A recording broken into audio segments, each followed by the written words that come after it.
Greetings in the name of the Most High, Jara, right? This is the girl Ginger and Sister Jenny, Auntie Jenny, and if you want to get forward, this is Miss Jennifer Patrick, another edition of Without the Ting, Unfiltered. Time and tide waits on no one. I tell all it just know it's Christmas. Christmas is like one day away. Yeah, tomorrow is Christmas Eve and then Christmas Day. Just know the year will be over. We started when we were January 2026. Time and tide waits on no one. And in the blink of an eye, everything is just passing in front of our eyes. But I will wait on my peeps because I know it's a late edition. And I said, let me just give you all something a little lineup before, excuse me, Christmas Day itself, because I'm not having anything on Friday. But we'll definitely be doing a year in review for New Year's to start off and kick off the 2026 all year review, 2025. And then we'll kickstart January 2026. So let me start the thing. We can't intend to keep all it too long tonight at all. So, you know, we just always have a program here. We started right with the anthem. We must sing our anthem. Some people seem to want to take away independence and carry back to slave master days, colonialism days, where we had no anthem, no flag, no independence, no republicanism, no pledge. We were just master-servant relationship, and we were subjects to the crown, and we were servants to the slave master. Like some people want to carry us back there, and they want to now become the new modern slave master.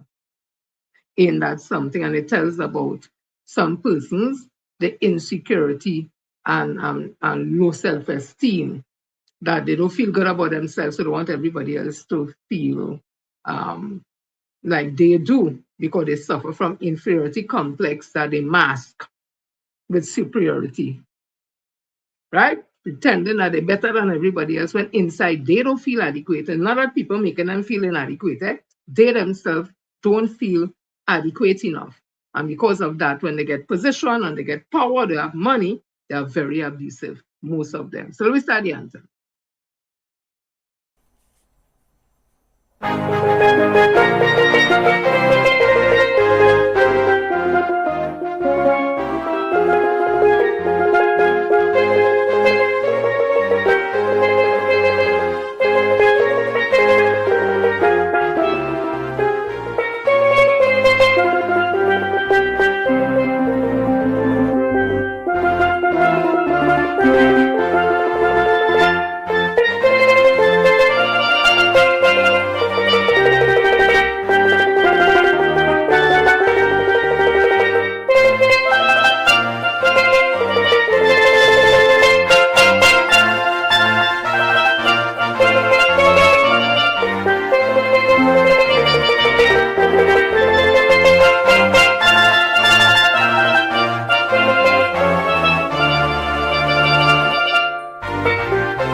Any pledge? I hope that you all are teaching your children, the great nieces, and the words of the answer, also our national pledge. It is important.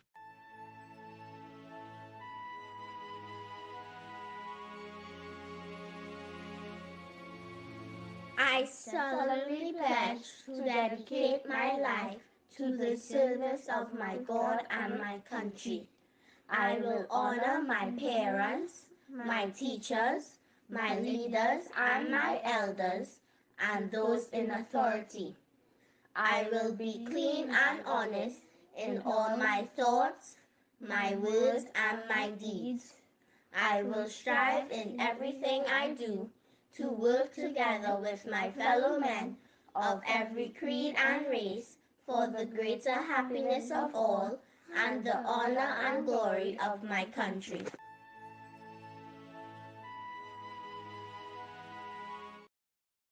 Yeah.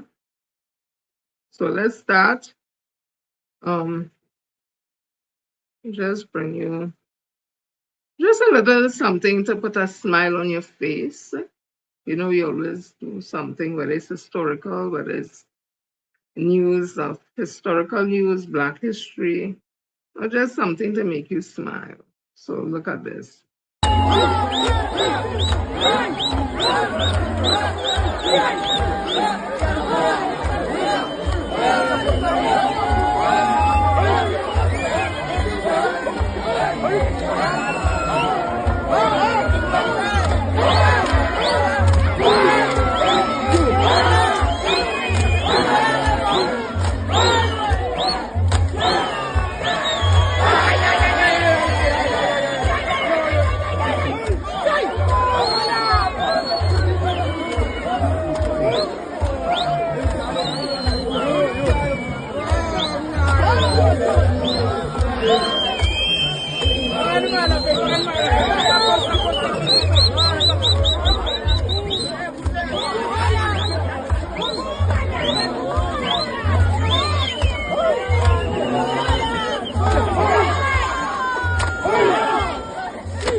Teach the children when they are young, their culture, the tradition, the spirituality, and they will not depart from it. You see how young she is, and she's doing the traditional dance of one of those African countries. I suspect it may be South Africa.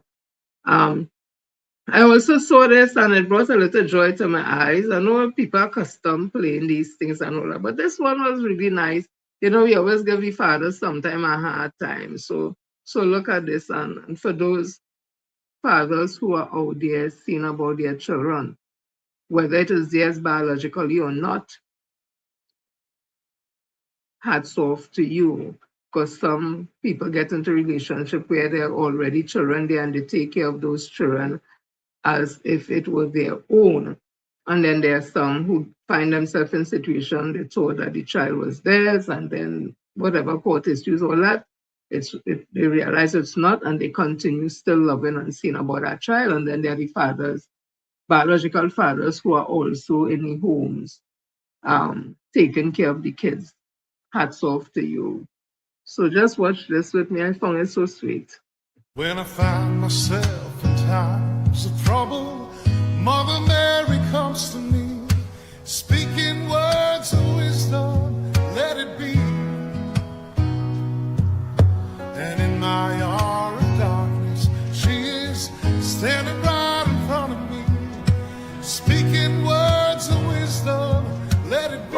Let it be, let it be, let it be, oh, let it be.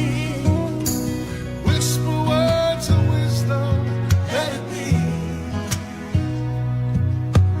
When the broken-hearted people living in the world agree, there will be an answer, let it be.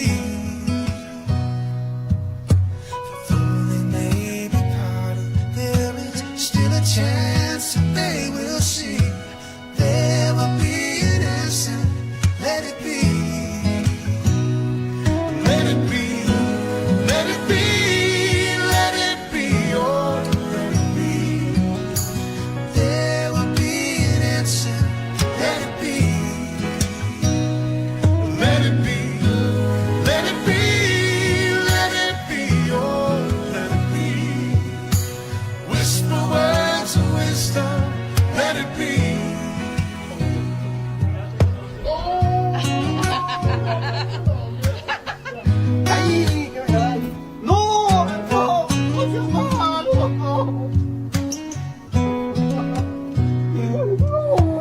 When the night is cloudy, there is still a light that shines on me.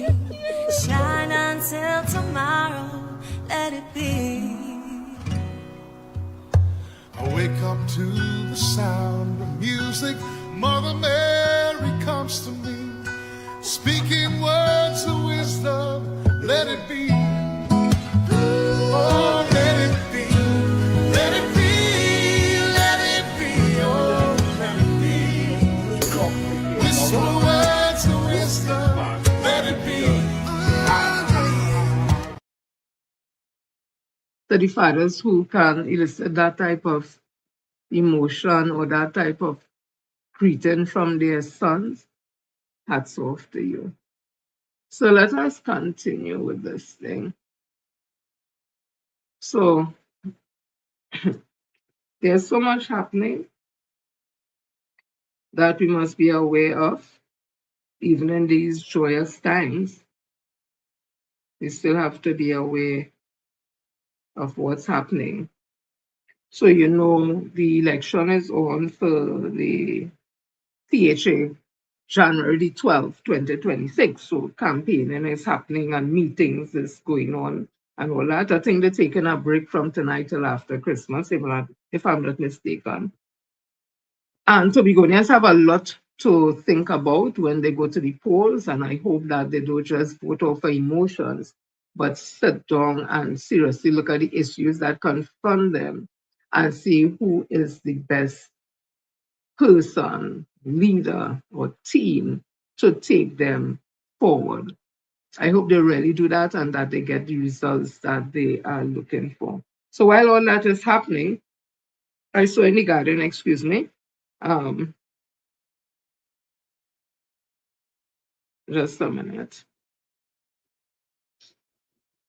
In the Guardian, 2 days ago, PM, that's Prime Minister, accused of disrespecting Tobagonians over radar installation. And it says Prime Minister Kamala Persad-Bissessar is being accused of disrespecting Tobagonians after she dismissed comments made by Chief Secretary Farley Augustine, who said that he had the decision rested with him. He would have had said that had the decision rested with him, he would have rejected the installation of the military radar and denied United States military aircraft access to Tobago Airport. Yeah, right, Farley. When the Prime Minister was asked for a comment following Augustine's exclusive interview with Guardian Media, where he said if the island had autonomy, he would have had said no to the US military equipment and access. Persad-Bissessar replied, well, Farley does not have his way, does he? He is entitled to his opinion. I am not of that opinion. The Prime Minister went on to say that the radar has boosted this country's national security assets, really. But the PNM Ansel Dennis told Guardian Media, the Prime Minister's response showed contempt for the office of the Chief Secretary. The Prime Minister's response to me was quite disrespectful, suggesting that Farley doesn't have his way, and the fact that this was done on this island without consultation, without even discussions with the Chief Secretary nor the people of Tobago, points to a high level of disrespect and disregard by the central government for the office of the Chief Secretary. The former Chief Secretary added, and while I currently don't hold the office, I have utmost respect for that office because the Tobago House of Assembly is a body developed in Tobago for Tobagonians by Tobagonians Union. The late great A.N.R. Robinson was one of the major pioneers of this, and it's really about Tobago having responsibility of our own affairs here in Tobago. Meanwhile, Dr. Denise Soyafat Angus, the political leader of the Innovative Democratic Alliance, shared similar sentiments. The way it was done was a disrespect to the office of the Chief Secretary, and once you have disrespected the office of the Chief Secretary, you have disrespected the people of Tobago. However, she believes Augustine brought this on to himself. Where Farley Augustine lost his way is by coming out and defending the actions of the Prime Minister instead of standing up and saying it was a disrespect from the first onset, and we would not accept that. He would have gotten the people on his side for that. Instead, he came out and said, well, the Prime Minister is doing her best and whatnot, whatnot. No, there's a level of disrespect that you don't accept. If this was a previous administration, he would not have accepted it. And what the people of Tobago expected Farley to do is get up and stand up like a full man, like he said he is, and demand an apology and demand proper consultation for the office of the Chief Secretary. several attempts to contact Augustine yesterday were unsuccessful. And again, I say in my opinion, some of these men under this tenure, especially Kamala Prasad Bissessa, they take the soft piggy and pull it back like a rubber band, put it between the leg and squeezing the leg so it have a V in front as if they have a vagina. That is my opinion. They lost the balls. Let me continue.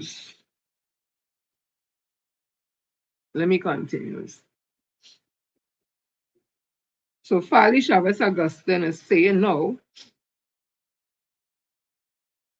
that the airport is incomplete. I wonder when he knew that is incomplete, and what exactly does he mean by incomplete? Is it that there are more buildings to be built, or is it has to be outfitted with equipment and workers? Is that what he's speaking about? Because they toured the airport. I didn't hear they come out and say after that the airport incomplete. Diane Haddad was crying on herself because when she saw the airport, and I didn't hear her say it's incomplete. I didn't see other people was there saying it incomplete. So all of a sudden it's incomplete. Anyways, this was 11 hours ago. Well, it's not 11 right now. It was TV6 News. And it says, the new ANI Robinson International Airport remains incomplete. This from Chief Secretary Fali Augustine as he spoke during a TPP political meeting in Speyside on Sunday, one of the last political meetings before the Christmas holiday. All right, so that's what he said. And me want to hear no more. Because them have mouth for the wrong thing. If as UNC that bill it and paid it, you would have nothing to say. Again, that is my opinion. So while all the shenanigans going on and people not sure about this radar, because research show that this radar could have long-term effects on citizens or people with regards to like leukemia and other blood disease, lymphoma and all that. There's research out there. Fali say he didn't know it there. I don't know how them big plane could come in Tobago, a small island like Tobago, that he want to be prime minister and he know the plane and them come there and all that, all the military action. Now we are hearing like it have a base in Tobago. So you tell me, Fali know nothing about that at all and he want to run Tobago. He has said it's a legend, there's a base because it have offices and things set up for people to man this radar. They tell us it's to fight drugs and whatever. We hearing, and they had some big fine in the Caroni swamp. I was happy to see that. I said, Lord Father. Then we hear it's not no radar by an expert, a subject matter expert, Commander Dindial, saying that that radar don't see no boat and no drugs and can't see through Caroni and all them things that is up in the air. Me and no expert in that area. So while all that is happening, Susan Lowy, who is, as far as I know, a staunch defender of the UNC or supports the UNC or whatever, she said, there is no way, in my opinion, that Fali didn't know about the radar. What if Kamala and Fali are pretending to be at loggerheads so that the public believes he was bypassed and does not hold the radar and base against him this election? What if this follow between him and Kamala is staged to simply fool the people into believing Fali is not part of the UNC plan? I want to tell Ms. Lowy she might be very well correct, you know. She might be very well correct, but I'm saying if that is true, while I'm playing them kind of games, people's health is at risk, whether from diseases or sicknesses, or, God forbid, any military action breakout. Tobago will be a target. We hear Venezuela already saying those things. And just recently, a couple of days ago, or a day ago, we have pilots. That's all I'm going to say. Caribbean Airlines, Copa warns of GPS jamming. I don't know why the story is not opening, but I'm going to read just now. It opening now. So while if it is true what Ms. Lowe is saying, that is games, to make Tobago feel sorry for Fali, like Kamala bypass him and he didn't know nothing and all that. If it's them kind of games them playing, serious activity is happening here. This was in the Guardian 22 hours ago, but it's not 22 now, it will be more than that. Caribbean Airlines Copa warns GPS jamming as US-Venezuela tension escalating. GPS disruptions affecting aircraft operating in and around Piaco International Airport have been linked to escalating military tension in the Southern Caribbean, according to a report published by the New York Times over the weekend. The report stated that pilots from Caribbean Airline and Copa Airline alerted air traffic controllers that their navigation systems were being jammed, forcing controllers to guide aircraft by radar to ensure safe landing. A pilot of a different commercial flight that day, operated by Caribbean Airlines, bluntly told an air traffic controller that his navigation systems are being jammed before asking to be guided into Trinidad, the report stated. The Times linked the interference to an intensifying standoff between the United States and Venezuela, with both military reportedly jamming satellite navigation signals across parts of the Caribbean. U.S. warships, including the aircraft carrier USS Gerald R. Ford, have been operating in the region as part of the anti-narcotics mission targeting Venezuelan-linked trafficking networks. At the same time, Venezuela forces are reported to be jamming GPS signals near military bases, oil refineries, and power plants. Data from Stanford University and satellite analytics firm Spear Global, cited by the Times, indicated that roughly 1 in 5 flights operating in the Caribbean has experienced GPS disruptions since early September. Radio frequency expert Logan Scott told the newspaper the jamming was defensive in nature, but said civilians, aviation, and maritime traffic are being affected as a spillover consequence. I'm reading this whole thing because it's very important. So while them playing the games, this is real thing what's happening with real people lives in the air. With Trinidad and Tobago family and relatives and our citizens could be at risk. The Federal Aviation Administration has issued advisories to pilots operating near Venezuela and Puerto Rico, warning of an increased state aircraft activity and intermittent GPS outages. Pilots across the region have reported temporary loss of GPS signals, sometimes requiring reliance on radar guidance or visual navigation. According to aviation tracking platform Flight Radar 24, GPS jamming involves the deliberate transmission of signals to block or overpower legitimate GPS signals, while GPS interference refers to unintentional disruptions caused by electromagnetic activity, atmospheric conditions, or solar events. Both can compromise aircraft navigation, particularly during critical phases such as landing or low visibility operation, although pilots are trained to rely on redundant systems when GPS signals are lost. Guardian Media has requested comments from the Minister of Transport and Civil Aviation on the latest New York Times report. Questions have been sent to Caribbean Airlines, Copa Airlines, and the Trinidad and Tobago Airline Pilot Association regarding reported GPS disruptions and the protocols in place to manage such incidents. Airport Authority officials directed questions to the Ministry of Civil Aviation. The report comes amidst heightened scrutiny of U.S. military activity near Trinidad and Tobago.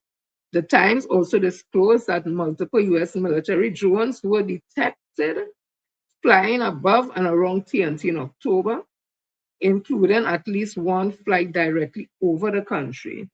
Mapping data shared with Guardian Media showed about 15 instances in which drones believed to be MQ/9A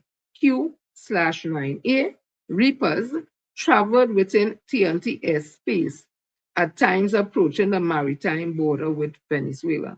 The data also showed drones flying northwest of Trinidad, just off Venezuela, Sucre State, On October the 15th, one suspected U.S. drone was detected less than 10 miles off Trinidad western coast in the Gulf of Paria, while another was recorded flying over Londonville on the same day.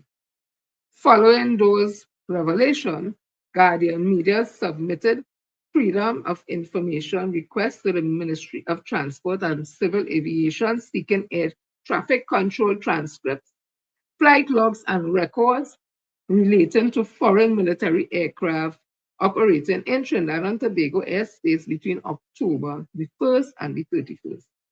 Earlier this month, the ministry said it required an additional 30 days to respond, citing the need to review relevant records. A similar Freedom of Information Act request was sent to the Ministry of Defense, which has not acknowledged receipt of the request, contrary to the law. And that's what I was going to say. It is in law. If they refuse it, you can take the matter to the Ministry of Labor and make a formal complaint. So while them having the fun, I don't know if that's fun to them or whatever, people's lives in the air now could be at risk. So let me continue. So I'm saying here that the Minister of Finance, the Vinjana Tanku, in the Guardian 2 days ago, he defends partial back pay payout. I don't understand why you need to come to defend it. If all they know, what all they do was rewriting, there's no need to defend. You just only defend when you're in a position where you feel you're back against the wall, you have to give a justification for. So this is what was said. Minister of Finance Ravindranath Tanku has defended the government's partial payment of back pay to public servants, emphasizing that it was executed responsibly, without borrowing or tapping into the Heritage and Stabilization Fund. And I would beg to ask then, where did you all get the money from? I would just ask that. He said that this was done despite the severe economic challenges inherited from the previous administration.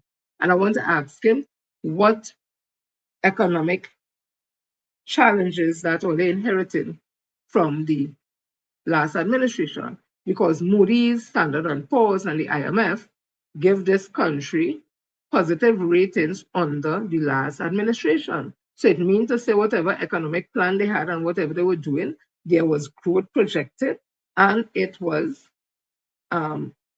agreed to by Moody's, Standard & Poor's, and IMF. But since you all came in, Moody's has downgraded this country to negative.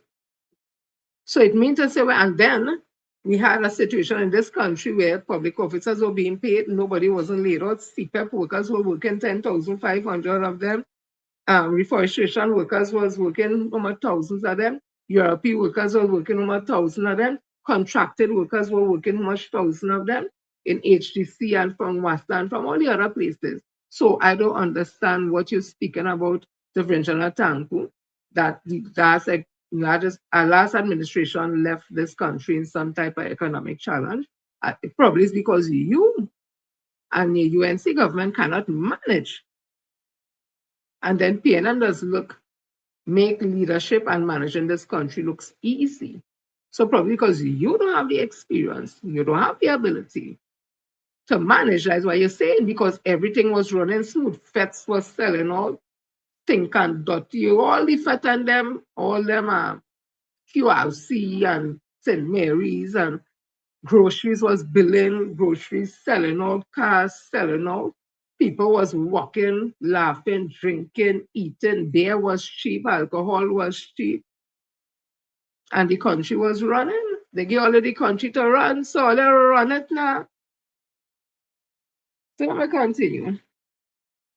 Responding to questions from Guardian Media yesterday, Tanku said the payment followed intensive negotiations between the Chief Personal Officer and the Public Services Association, culminating in an agreement that allowed for partial settlement of arrears ahead of Christmas.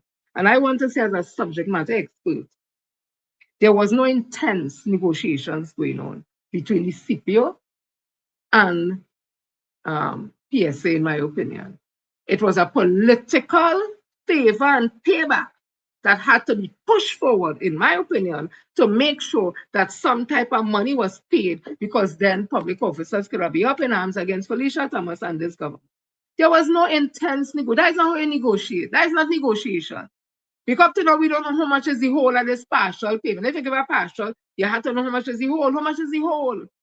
And then we hear now in January, negotiation had to resume to deal with non-cash payment. Who tell Felicia Thomas we want non-cash payment?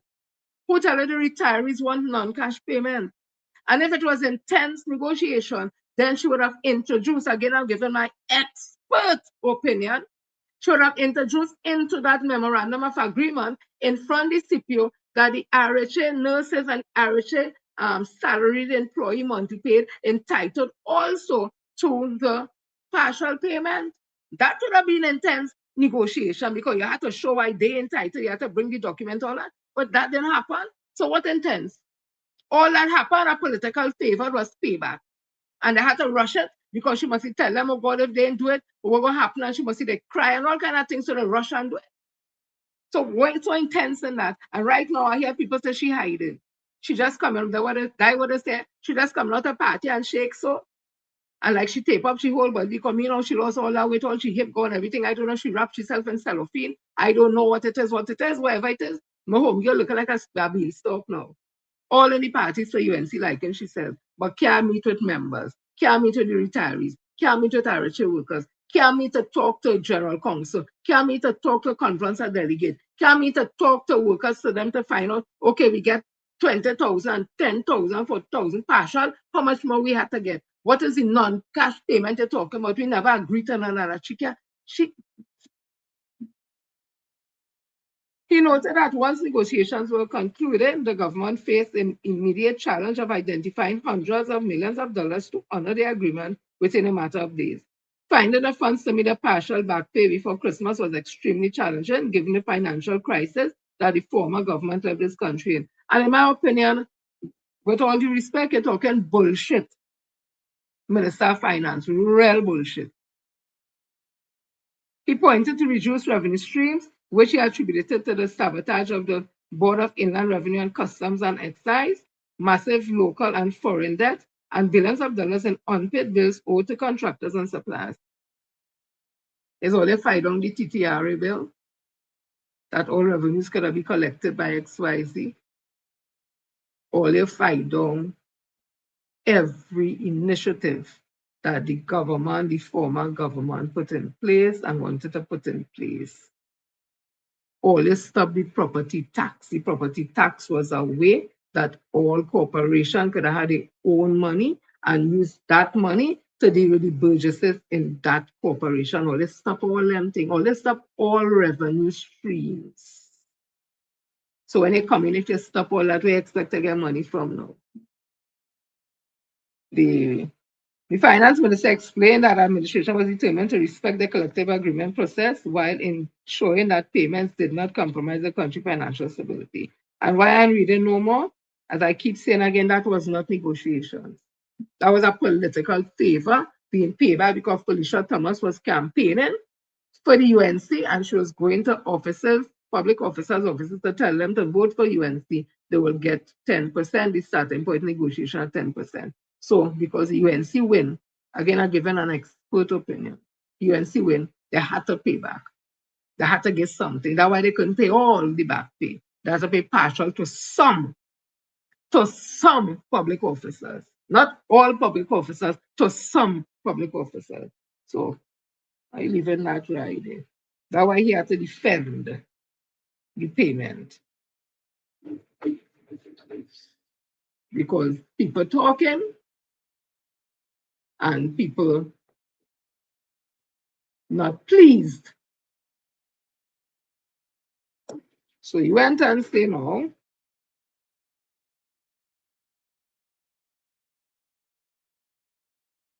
you see, with RHA workers, that is nurses and wardsmaids and wards attendants and ambulance drivers and the whole system that keeps the health system working. Because they can say what they want about the nurses and the wardsmaids and the attendants and the cooks and the maids and the ambulance drivers and the doctors and all the technicians and all that. During COVID-19, it's them also they working while we was at home collecting we salary every month and ain't coming out at all, almost 2 years. Them was they holding up the system. It had two systems. The normal health system where normal patients come in, and they had another whole system to treat with just COVID-19. And this little country, Trinidad and Tobago, with the same nurses and doctors and wardsmen, and this one only does cost some time. Me ain't saying they're perfect, but understand the context. That only does cost sometimes. Them was doing human service. It have one person, in fact, several families where both members of the family are doctors and nurses, or both nurses, or healthcare professionals, or technicians, or cooks, or bakers, or water attendant, whatever, and them had to come out to work, leave the children home, worried about bringing home COVID-19 or contracting to COVID-19. And yes, we did lose loved ones, one too many, some would say.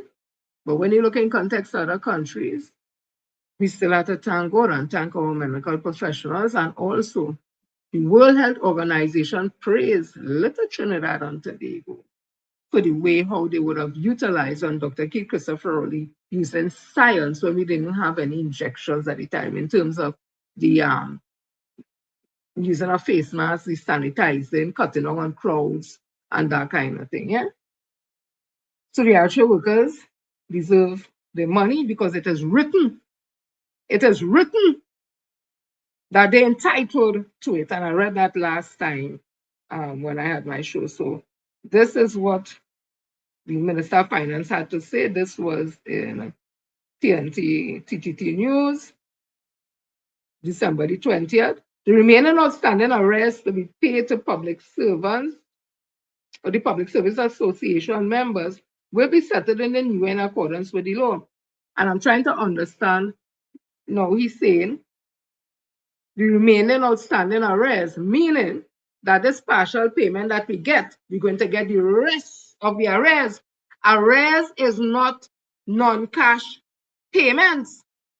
So it had to be money he's talking about. So is it also the RHA now is going to get the partial payment and all the rest of the arrears in one, and those who get the partial payment going to get the rest of the arrears? It is saying nothing about non-cash, you know. It says the remaining outstanding arrears to be paid. It didn't say non-cash items. So I'm going to save this, you know, because when they start to talk the BS, I want to read it and say it never said nothing but non-cash payment. It says about outstanding arrears to be paid. You don't pay non-cash items. You just pay cash. Arrears is cash. Okay. Let me read it again. The remaining outstanding arrears to be paid to Public Service Association members will be settled in the new year in accordance with the law. This comes from Prime Minister Kamala Persaud-Bissessar, who made a statement at a Christmas toy drive at a constituency. To date, PSA members have received an initial cash payment of their back pay. Minister of Finance Virginia Tanku also announced on Friday that back pay and salaries have been paid as promised by the government. No, back pay wasn't paid. It was a partial payment of the back pay. That is not the whole back pay. So about back pay, we put partial payment of the back pay, because that's what all I tell people it is. Don't play with words. Don't play with words at all. As it relates to RHA workers, the Prime Minister said that outstanding payments will be addressed in the new year, while stressing that any settlement must be carried out in accordance with the law. And the law is there. It states that the RHA workers and the board of the RHAs, whenever, although RHA workers are not unionized and there is no recognized majority union for monthly paid staff there because they have NUGFW for daily rated officers.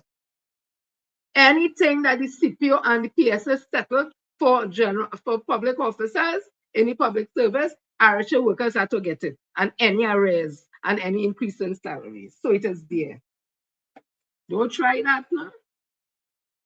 I'm seeing just now. Let me see if I see something here.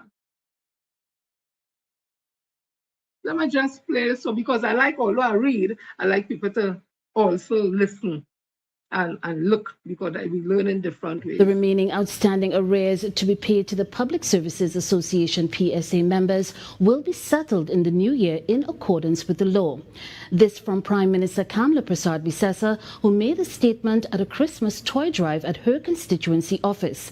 To date, PSA members have received an initial cash payment of their back pay, and the Finance Minister Devendranath Tanku also announced on Friday that back pay and salaries had been paid as promised by the government. As it relates to RHA workers, the Prime Minister said that outstanding payments will be addressed in the new year, while stressing that any settlement must be carried out in accordance with the law.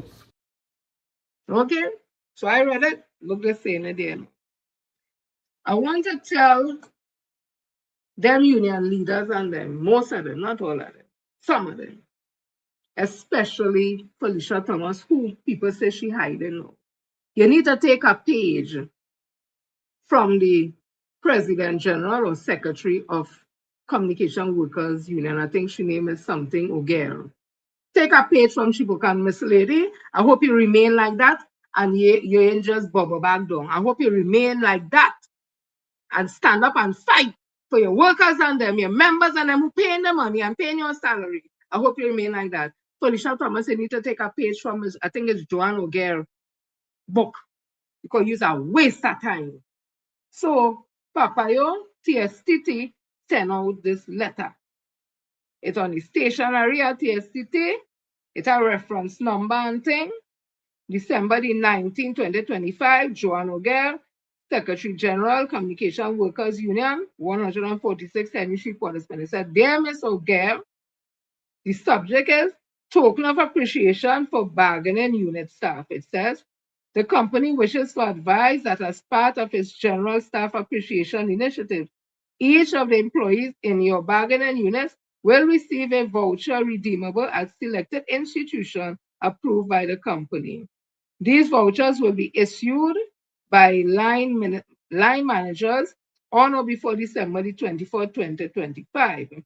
We hope that your union understands that this is a one-time voucher and it is in no way intended to be an annual initiative and or subject to negotiation. The company looks forward to continually working collaboratively with your union to ensure the continued success of the company and trust that you will receive this notification favorably on behalf of your members. Sincerely, Arlene Atta, Senior Manager in Industrial Relations. All right? Okay. Listen to Ms. O'Gare here now, Papa. Communication Workers Union, TNT Post. And it says here, the 20th of December at 10:52 a.m. And it says Rock So, that is Patrice Roberts' song. So like they put a song with it, Papa. It says here, the second paragraph of the letter speaks volumes. Unionized staff want their salaries current and they are working on 2019 salaries. Vouchers for Pennywise or anywhere else is another slap in the face of employees who are one not being promoted, two no acting opportunities, three being recalled from pre-retirement because the company is depleted of institutional knowledge after a sham retrenchment in 2018 and 2022, no backfilling of position, building in squalor, AC units down over 6 months with staff working at different locations, being exploited by going to buy lunch for executives, cough medicine, buy groceries, yet over 10 positions created at the top, 2 sponsorship for Nikki Poo Cricket Academy, 3 FLIP program with 3,000 stipend for participants, Papa, 4 life is on at the tree of life for the government concert at Children's Hospital. ROME, them is the singers Rome, Iwa, Naila, Melka, Tia, Melka Tishe, Young Brother, Marcia Miranda, Jupiter, etc. in performances for the company and more. TSTT is a new partner for the government and its PR base. Cash flow for unionized workers at the Eater Food. Cash flow for unionized workers as the Eater Food continues. Golden handshakes, gift promises made, being negotiated to be kept while workers are made to work, and no offer from the company for 2023 to 2025 to be discussed. 2020 to 2022 take a one-off about 15K if so much. Papa, so TSTT, it look like TSTT want to give them small thing. Little doggy look a bone while they're supporting all the government initiative. That's from what I read in here. And sending all the artists who align with TSTT to sing. Only remember the Bacchanal Padarat wanted to make like he was sitting on the toilet when he made the lie because MP Stuart Young would have spoken about the lavish parties that they having and the government having while workers sent home while they're telling other ministry cut their spending on Christmas parties and all that. The office of the Prime Minister and certain ones was having big bash. And MP Stuart Young spoke about it. And Barry Paradat, who I just say my opinion as Prime Minister too. I give an opinion again, getting on like a panty shield, because as you say anything about the Prime Minister, he right it to stop with dripping. I give an opinion, it look like. And now we have the Secretary General, Ms. Joanne Wagea of Communication Workers Union, talking about them same party and all them entertainers and thing while they want to give the workers in TSTT voucher for Pennywise and voucher for this one and that and they find it as an insult. So let the games continue. Games and more games. So people, Bacchanal at Custard. Only listen to this. Bacchanal at Custard. Listen to this. This is how I get to know what this thing was about. And I said, let me go and look it up quick. When you see persons who claim to have worked at UE and SBCS and is now at Custard, allegedly as a lecturer, replying to persons in racist ways like this, you get to understand that sometimes in life it never mattered how good your study ethic was. It never mattered how much studying you did or the work you put in. Your result was predetermined the moment you stepped into that classroom. In other words, the cards were stacked against you simply because of the color of your skin. Now, I did not post the person's name, but if you want to see who it is, go to this person's profile here and look down. She has the entire thread there. The person was replying to her. I did not post a name because Custard did not post a name in their press release. And if they didn't post a name, I am not going to post the name. But the name is publicly available online. But Custard, this press release that persons had to zoom in to see, ain't it? But I can tell you, Custard, that I'm sure that there are past students or present students who can give stories about racial interactions that they had on that campus. And the same goes for UE. But most times, persons don't speak up because they are afraid of victimization down the road. Sad state of affairs that we are in. Very, very sad. Papa, so as I say, I want to look up the thing to see what Bacchanal is this. So it was on a page. The page is there, so if I call the name, it's from the page. The person name is Sidrian Martin Chin Asun. And in her post, or yes, it's a her, in her post, she said, this is what she said. Darren Ratan Singh, formerly a UWI St. Augustine and SBSC Global Learning Institute of, let me read it again, Darren Ratan Singh, formerly of UWI St. Augustine and SBCS Global Learning Institute, now of COSTAT, wants my stink mouth out of UNC country and back to the motherland. Relax, Darren. I am in Asia ATM.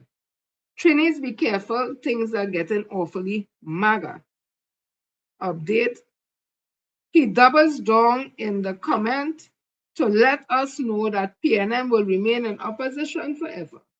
This issue is not about party, it is about country, peace and survival. If some among us are allowing the agendas of government, foreign, and our own to make us disrespectful, and it's all more important for others to speak out and demand accountability. Be consistent, courageous, but always civil. So apparently this person, this Cedriana Martin Trina Young, as Young, would have put up a post about what's happening in this country, and it had to do with, I guess, where the Prime Minister was telling Trinidadians and Tobagonians to behave yourself and don't say nothing about the US because they could take back your visa, right? So she would have put on there, the same person, Miss Martin Shing Asong, she said, we would not need protection if we kept out of it. And somebody responded to her and said, I can't for the life of me, I can't understand how people aren't seeing this. Somebody else wrote and supported us saying, damn right, but we fast. Then Darren Rangratan, who the person said was so apparently a lecturer of UWI, a lecturer of SBSC, and no lecturing COSTAT. He said, well, go to F back, and he put the word FU, star, and K, back to Africa, and you'll be out of it. Learn to temper your stink mouth in UNC country. And so, like, somebody reported this thing to COSTAT, and COSTAT say they will investigate. Right? Let me see what again. So the Miss Martin Chin as young, she write, wow, I am appalled. I shudder to think where we are heading. Our leaders should be working jointly to build up our nation to the extent that all those who have migrated would want to come back home. Darren and Ratan saying, somebody certainly intrigued in how I pay my bills, and I repeat, hush your stink mouth and go to F back to Africa. Have respect for your great Prime Minister Kamala. And if you are not living in Trinidad, UNC country, then shut up and mind your business. And it's still Ratan Singh. So somebody write and say, me thinks he works in the IT department at COSTAT. So he has stopped there. The person who say he work in the IT department at COSTAT, tell them, don't forget SBCS. If you don't like UNC country, then shut up and leave. So the fella answering back and say, Darren and Ratan Singh, very nice. A full-blown racist, congratulations, we put applause. Darren Ratan Singh, the one who they say we select here in UWI and SBSC and now at COSTAT, say, Mr. Man, stop being a full-blown racist.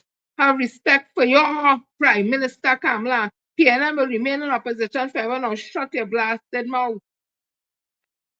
Let's see what again he say. Let's see what again he say. All right. Okay. Okay. So after that now, COSTAT put out. Let's put out some media release. And let me see what the media release is. As the person says, some small tail thing. All right, let me see if I see it here. Custard media release. Hey, let me see if I could squint and see it. So it says for immediate release, it's on Custard thing. The day December 21st, 2025. Custard reaffirms commitment to equity, inclusion, and respect. The College of Science, Technology, and Applied Arts of Trinidad and Tobago, Custard, is aware of comments circulated on social media that have been attributed to an individual identified as an employee at the college. Custard wishes to make it clear the views expressed by employees on their personal and social media platforms are made in a private capacity and do not represent the official position, values, or views of the college. Custard is a public institution firmly committed to equal access to education and opportunity for all. The college does not condone racism, discrimination, or hate speech in any form. Respect for diversity across races, religion, ethnicity, gender, and culture is central to our mission and to the community we serve. As an institution dedicated to education, social mobility, and rational development, Custard upholds principles of fairness, inclusion, and mutual respect, and expect all members of its community to act in a manner consistent with these values. The matter is being addressed in accordance with the college established policies and procedures. Custard remains committed to fostering a safe, inclusive, and respectful learning and working environment for students, staff, and stakeholders. And they say about Custard and whatever. And I said to myself, you know how nice and how convenient and thing. When the doctor they cussing the receptionist in his guttural tone, and he say all kind of thing, whatever it is, Matt, nothing come out of that from the not Matt, no, the Union for Doctors and thing, whoever. Nothing come out of that. He was Indian of Indian descent. And I guess by this man's surname, he's of Indian descent. But when Dr. Delia Gabriel would have on her personal Facebook page made her comments and said what she said, the RHA and Militia Health didn't look at it as a she private page or that her views are not the views of them and the RHA and the ministry. She was fired.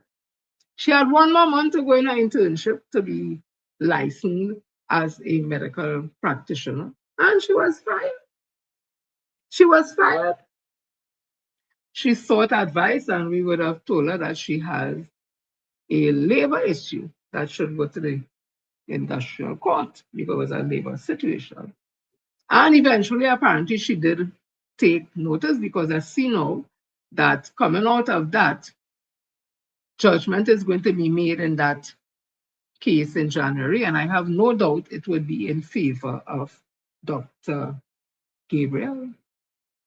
So here Custard is saying, well, as an employee, they didn't put the name nothing, but everybody that put up Dr. Gabriel's name and she face all over the place. And they're saying, well, we will treat with it how? If this man who is talking, based on what he's saying, it is safe to say he's a racist and he's racist against people who are non-Indian. Imagine him if he's a lecturer and has to mark a child of African descent. They don't say African people, all is PNM, because he don't tell people bow down at Kamla. No. It had more threats, you know. I just didn't feel to read it. Bow down at Kata, bow down at Kamla, and and Kamla is this, and Imagine if you're non-Indian and you're in his class. Just for being African or non-Indian, you could fail. He could fail the exam. He could fail it.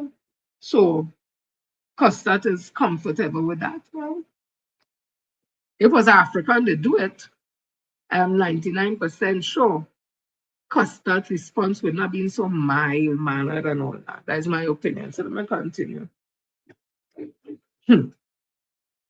All your good, yes? All your good, oi. Good oi, good oi, good oi. So this, it got a 1 minute read in the Daily Express. The same situation. I'm just showing you how light they on it. So the College of Science and Technology and the Arts, Applied Trinidad and Tobago, CASTAD has issued a statement in response to comments circulated on social media that have been attributed to one of his lecturers. So at least the papers going to say lecturers. All CASTAD say was employee. It could have been the cleaner, it could have been the cook, it could have been, right? The paper say lecturer. In a comment made on Facebook on the TV6 news story, the individual wrote, "Go to expletive back to Africa and you will be out of it. Learn to temper your stink mouth in UNC country and PNL will remain in opposition forever." In another comment posted on the site on November the 30th, the same individual said, "Kamla is God in Trinidad. So once you choose to in Trinidad, UNC country, then Kamla owns you. Stop beating up like a wet fowl and acknowledge your boss, Kamla." In a statement yesterday, Costa said it is aware of the comments and that the individual has been identified as an employee of the college. You see, Costa keeps saying employee, the newspaper say lecturer. Costa said that the views expressed by the employees on their personal social media platform are made in a private capacity and does not represent the official position, values, or views of the institution. It also stated that it does not condone racism, discrimination, hate speech of any form, and it is committed to equal access to education and opportunity for all. So if only don't condone those things, then what is going to happen to that lecture? I'm just asking. Costa said it expects all members of the community to act in a manner consistent with the principle of fairness, inclusion, and mutual respect. According to Costa, the matter is being addressed in accordance with its established policies and procedures. Costa, it says, remain committed to fostering a safe, inclusive, and respectful learning and working environment for students, staff, and stakeholders. Well, Costa, that lecturer apparently did not get that memo. So let me move on. Let me show you the disrespect that this government has for the steel pan. They could say what they want. In my opinion, they're racist to the core. Some of them in this UNC government, they're racist to the core. And anything they perceive to be black, African, although them black, because no of them could go in America and Canada, all kind of thing, and claim them as no white people. They considered minorities and black and brown people. Yeah. Well, don't talk about India. Somebody tell me a story on Mr. Pandey went to India to look for his family, God rest his soul. That he wasn't given no official welcome and all them kind of thing. And when he went, and the treatments and this and all the poverty and this and that, because it was supposed to be brought live on, well, to be shown on TTT, wherever it is. I understand it is alleged they confiscate all them tape and them. So we never see the true visit of his when he went to India. This was December the 23rd, CNC3, Tanku, retaining all coat of arms will save millions. And again, I'm saying bullshit, Dave Tanku. But is this a distraction from certain things that are going on? Because they like to raise these emotional issues and have everybody diverted here. And then they're doing something on this side. Something they're doing while they're creating this scene right now with the steel pan and the coat of arms, because they know this is carnival time. It will get people up in their emotions. While they're up in their emotion, things is happening. Is it the base that is alleged that is in Tobago? Is it that? Or is it the fact that just now we might be going IMF? Is it that? Or just now we can't pay public officers and workers when the money come recurring expenditure? Is that the diversion? Or to dip into the Heritage and Stabilization Fund to take out more money from it? Is this coat of arms situation a diversion? Because I don't understand. Everything done printed already? The last government was there printed everything, it's just a roll out. It ain't costing nothing, cost what? Minimal. So this is what Dave Tanku is saying. Finance Minister Reverend Tanku has defended, you see, going back defending again, defensive, has defended a government decision to retain all coats of arms during a transition period, saying the move is driven by practicality and cost consideration that will save the country millions of dollars. And I am saying again, with all due respect, you're talking bullshit. All due respect, Finance Minister. Speaking on Tuesday, Tanku said a phased transition is necessary given the scale of change required across the service and abroad. Everything was done set in motion for it to happen. But all they don't want that steel pan on top of that coat, by that coat of arms. It was the tassa. I saying it plain. If it was the tassa, you'd have never have a problem. But it's pan, and that is associated with black people. And once it's black people, it's PNM people. Because like it's only African that's play pan. There are common sense reasons for having a transition period. There are millions of dollars worth of signage in every single government office in the country and embassies abroad, millions more in stock of letterheads, passes, stamps, and seals, he said.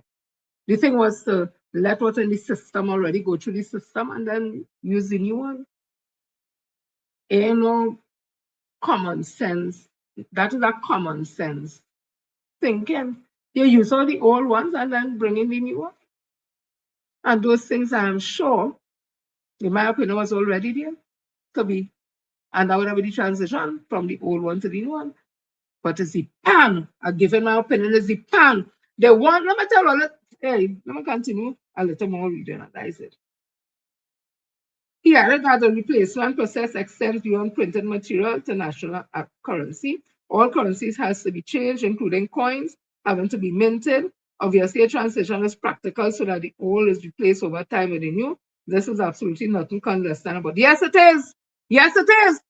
Because you can have the old one operating and you as the old one phase out. The old one come in the system phasing out and the new one come in. We did that from a time before. How much time we change the thing on the dollar and the $10 and the $5, whatever, and the old one come on the system and the new one continue and come in. You face out and bring in. Where's the difference now? The steel pan. I give an opinion. Is the steel pan is the problem. African people is the problem. This government, in my opinion, is the most racist. The most racist. And you're seeing the policies that they're putting and things they're doing that support that they're racist. Again, I give my opinion. What I'm entitled to. I'm not reading no more. I'm not reading no more. I ain't reading no more of this. I ain't reading no more of this. This is a sad, sad day in this country.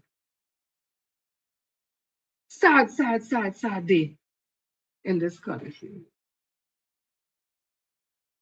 Sad, sad day. So this is what Pantry and Bego had to say. December the 23rd, CNC3 News, Pantry and Bego. Coat of arms extension goes against United National Consensus. Pantry and Bego has expressed deep disappointment at the government's decision to defer the official implementation of the steel pan on the national coat of arms until 2031. Why 2031? Why 2031? You're deferring it till 2031. So what's going to happen 2031? It's not the same blasted way you have to phase out the old to bring in the new. What transition phase are going to have? A transition phase means as the old one gone, you bring in the new. It's like a new worker coming to take the place of an older worker. The older worker does show the new one, wherever it is, and then they slip into it and the old one ride out on the new one thing. But what transition? Come now, man, thank one, all man, stop thieving people, head all that bullshit now, man. Yes, I stay in the word. Stop thieving people head on the line, come straight and tell people, oh, they don't want this steel pan because it's an African thing, it's black people thing, and I pay them thing. Come straight and say that all of them get more respect. Come straight and say they don't want no pan, all they want tassa.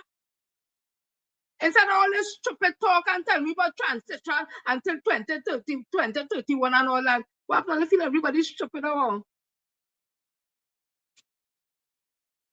The organization said the move undermines the historic amendment passed on February 2025, which had received unanimous support in Parliament, and guys, the thing, even them alone supported it.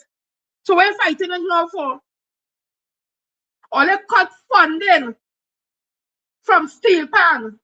NGC, cut funding from steel pan. Heritage, cut funding from steel pan. It's a fight down against the culture and African culture. If it was the Dublan, the Tablan, the Disblan, all kind of bland, Tata, and all that, we don't have no problem. It's the same all the stuff, all the fat and them in brand around car park, but all they have touch the Kuchela or something, so some Indian said it. And talk about noise pollution, but Kuchela must see, all of them must see they put on earplugs and listen to the music, plug in to a boombox or something. Once it's Indian, it's right. Once it's black, it ain't so bright. I'll give him my opinion. So the organization said the move undermines the historic amendment passed on February 2025, which had received unanimous support in the Parliament and formally recognized the steel pan as part of the country's national emblem. Pan Trinbago President Beverly Ramsey Moore said the delay contradicts the unity demonstrated earlier this year when both sides of the House agreed that the steel ban deserved its place on the coat of arms. We are deeply disappointed. Both the government and opposition stood shoulder to shoulder in full support of the amendment. It was abated, or scrutinized and passed, assented to, and proclaimed. To now defer implementation to 2031 sends an unfortunate message, not only to the Steelman community, but to every citizen who celebrated this long-awaited moment of national pride, she said. Pan Trinbago highlighted that Steelman inclusion on the coat of arms is more than symbolic. It formally recognizes a global cultural achievement that has shaped Trinidad and Tobago creative economy, tourism brand, and international reputation, the organization said. Pan Trinbago also cited recent milestones, including geographical indication recognition, passage of the National Musical Instrument Act, and the establishment of UN's recognized World Steel Pan Day as examples of the national honoring of its cultural heritage. Ramsey Moore emphasized that the steel pan continues to unite communities across the country and that delaying the implementation risks diminishing its significance in national identity. But that's what they want to do, Ms. Ramsey Moore. You being very diplomatic, but you know that's what they want to do. They want to erase that part of history, just like they wanted to erase this Kurt Mayhew, whoever wanted to erase Dr. Eric Eustace Williams' history from Trinidad. But he wrote a book, some what? Politics in a Half-Baked Society, that the people who read it, the learned professor and doctor read it, say, oh, damn thing you write in that, boy, you could get that in Dr. Eric Williams' book, you could get it in C.L.R. James' book, you could get in this book, and you ain't no historian. So that book we write is a waste of friggin' time because it's thing when people don't know nothing new. That I tell you, but you want to erase Dr. Eric Williams' history from this country. And Dr. Eric Williams' book, Capitalism and Slavery, Inward Hunger, selling like wildfire, because just about 3 years ago, they start publishing it again in England. Not again, but they publish it in England, selling like wildfire all over. Any reputable university will have on its shelf in the classes and politics and all that, Inward Hunger and Capitalism and Slavery. Your book, if you sell 3, you must sell plenty. I'll give you an opinion. Anyway, I digress.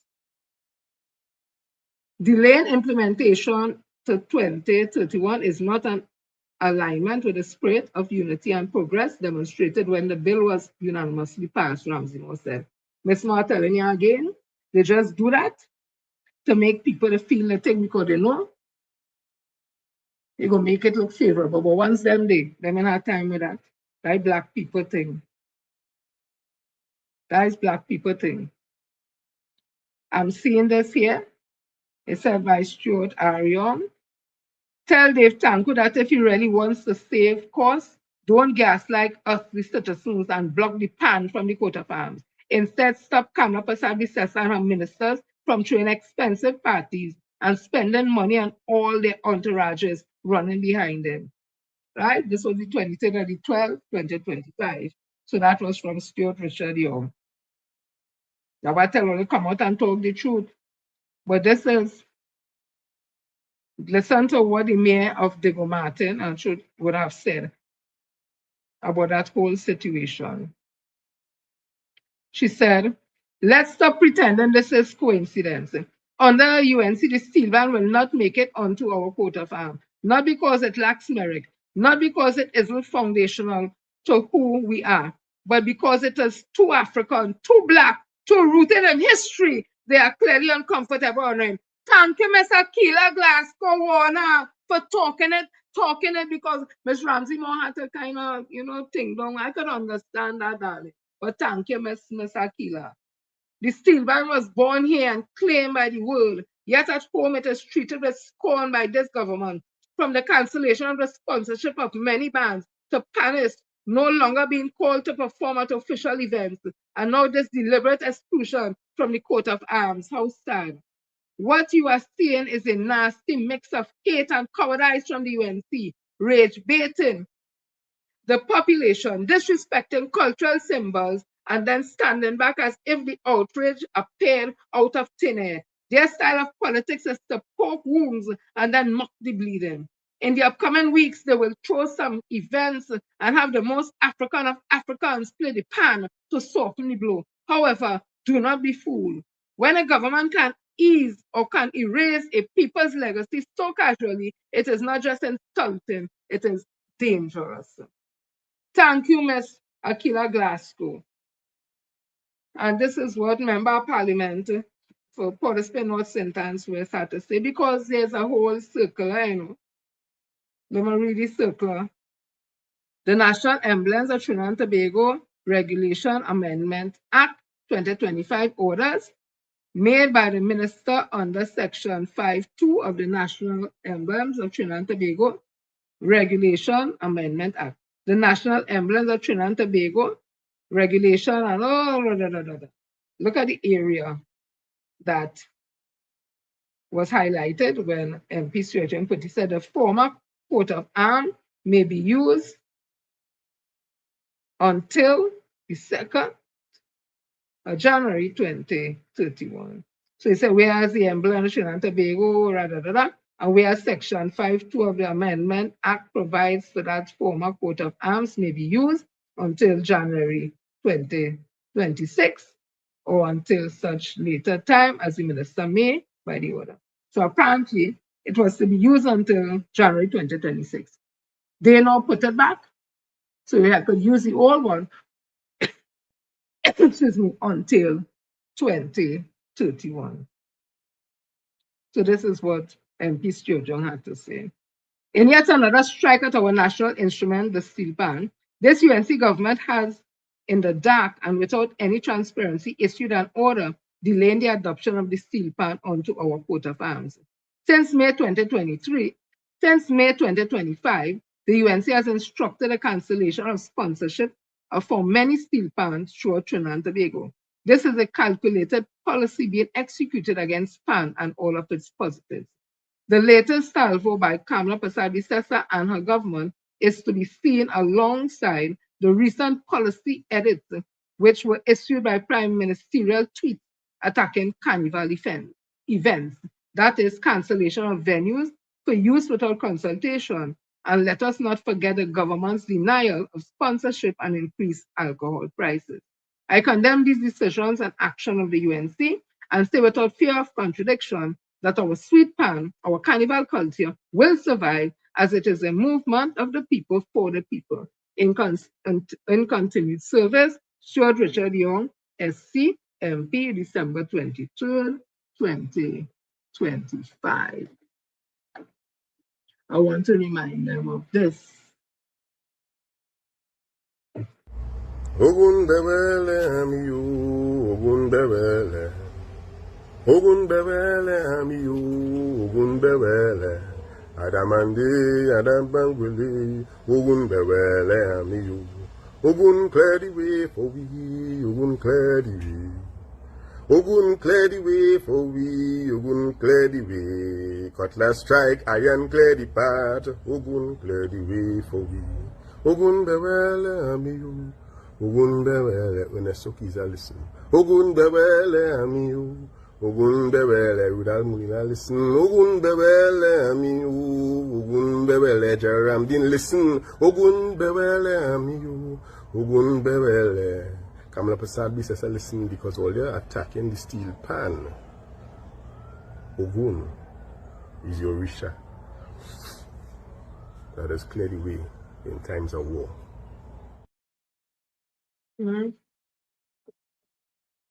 I say no more.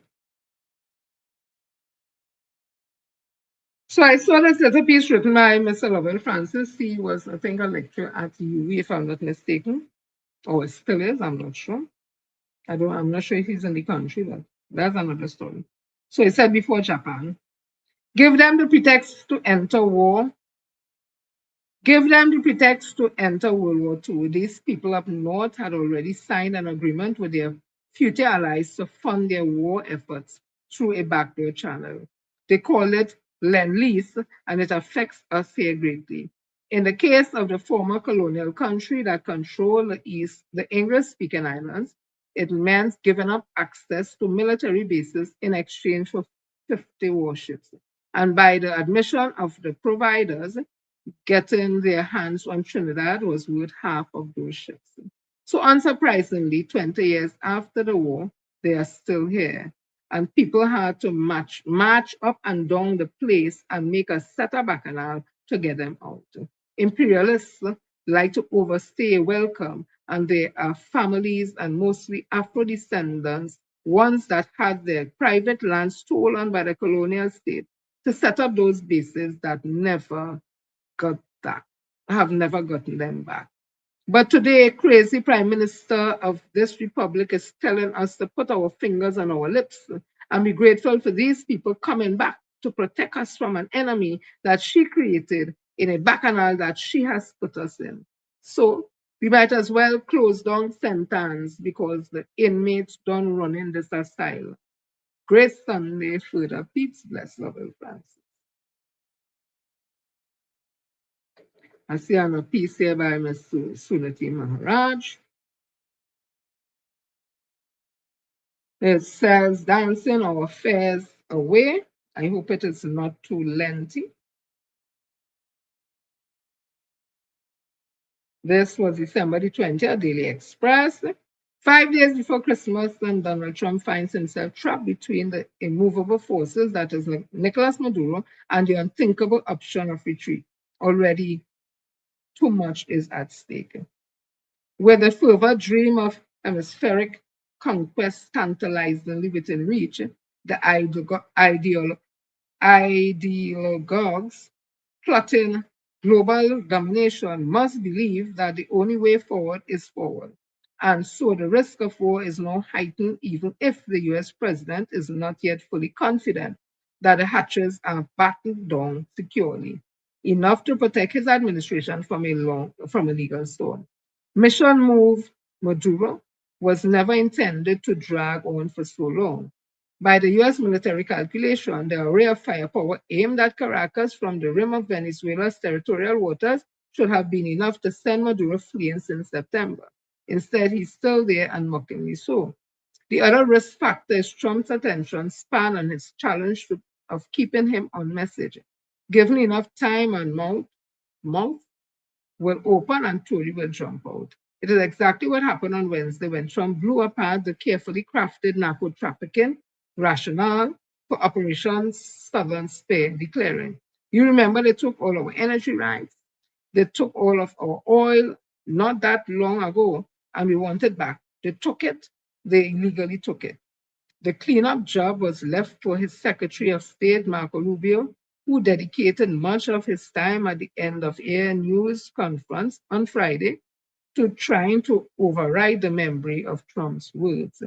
Every inch taken towards an outcome of war heightens the risk for Trinidad and Tobago, exacerbated by a series of unfounded diplomatic blunders. Guyana, which is in a far more dangerous situation than TNT, given the target on its back by a hostile neighbor in Venezuela, has been scrupulous in keeping its head down, even as one assumes it is working closely with Washington. Notwithstanding the peril, the TNT population remains blissfully unaware of what could be up and up against. Apparently, we have chosen to dance our fears away while entrusting our protection to Uncle Sam. As always, escapism is our default position in times of anxiety. While we revel in our state of undoing, Trump, two officials with direct responsibility for carrying out the mission against Venezuela, have been kept busy with the demand for answers and accountability by the US Congress. In the 3.5 months since the US entered the Caribbean, threatening war against Venezuela, Defense Secretary Pete Hegseth and Secretary of State Marco Rubio have appeared before congressional committees over 20 times to brief legislators and to be grilled by them. By contrast, the people and Parliament of Trinidad and Tobago have had no access to detailed information or opportunity to hold any public official to account. Neither people nor Parliament has been supplied with information for determining whether the activities of the US military in this country are lawful and within the agreed framework of the Status of Forces Agreement so far. The only thing we know is that we don't know. In invoking the agreement, what exactly did the US military request of TNT? When the TNT government gave its written approval for US military operations in this country, exactly what did it agree to? What, if anything, was off limits? If the US military were to exceed the scope of its authority here, how would we, the people, know? These questions are becoming increasingly important as TNT slides towards the quicksand of danger while asking, how did we get here? In an environment of potential war, an information vacuum cannot be filled by trite admonitions to keep calm and behave yourself, nor should we be pacified with generalities about being looked after in the face of what may lie ahead. The silence from professional bodies and institutional interests is shocking to the point of negligence. If one cannot rise to the demand of this moment, then what is the point? If the predecessor government will not disclose information to engage the society, then the opposition People's National Movement, whose government assigned the SOFA under TNT, has now been co-opted in the US war on Venezuela, must break the silence. But Dr. Keith Christopher Rowley came out and gave a whole explanation. Yes, he's retired. He's no longer in active politics. But he's the one who would have signed that SOFA, and he came out and explained what it was. And it was never for the US government to set up any military base here or put any military assets here. It was to share training information and that kind of thing. So who you want to come out and talk? If the opposition leader, Trinidad and Tobago, don't want to talk, listen, no, she didn't sign it. Dr. Rowley would have signed it to his government, and he came out and he gave an explanation for it, and that's it. And if she doesn't come out and say anything, and it shows her failure, being a part of the government and they knowing nothing. So we between a rock and a hard place and a harder place. Several of its leaders, including former, you see, I didn't read this part. Several of its leaders, including former MPs, Dr. Keith Rowley and Stuart Young, as well as former Foreign Affairs Minister Dr. Amy Brown and former National Security Minister Fitzgerald Hines, were present at the silent ceremony. Talked to us. But he did talk to Yosemite. He did talk to Trinidad and Tobago Yosemite. Dr. Keith Christopher Rowley was the person that you're talking about here. He did come out and speak to us. Did you miss it? Did you miss that whole broadcast when it had over 4,000 and something viewers? I don't understand. Why you want to come out and say again? When he come out and talk, they say no, he want to overshadow the opposition leader, the political leader, and stay out at politics and What you want to say again? Look now, let me fair now. I like you writing anything, but be fair now. Why you come out and say? He come out and talk already. If you missed it, well, that you. But there I could go back and see. In this matter, responsibility to account falls on both government and opposition. I don't read them. Let's just get me back to the thing sometime, yes? Be fair now, man. Be fair. Be fair. You put any name there and must come out and talk. He come out and talk already.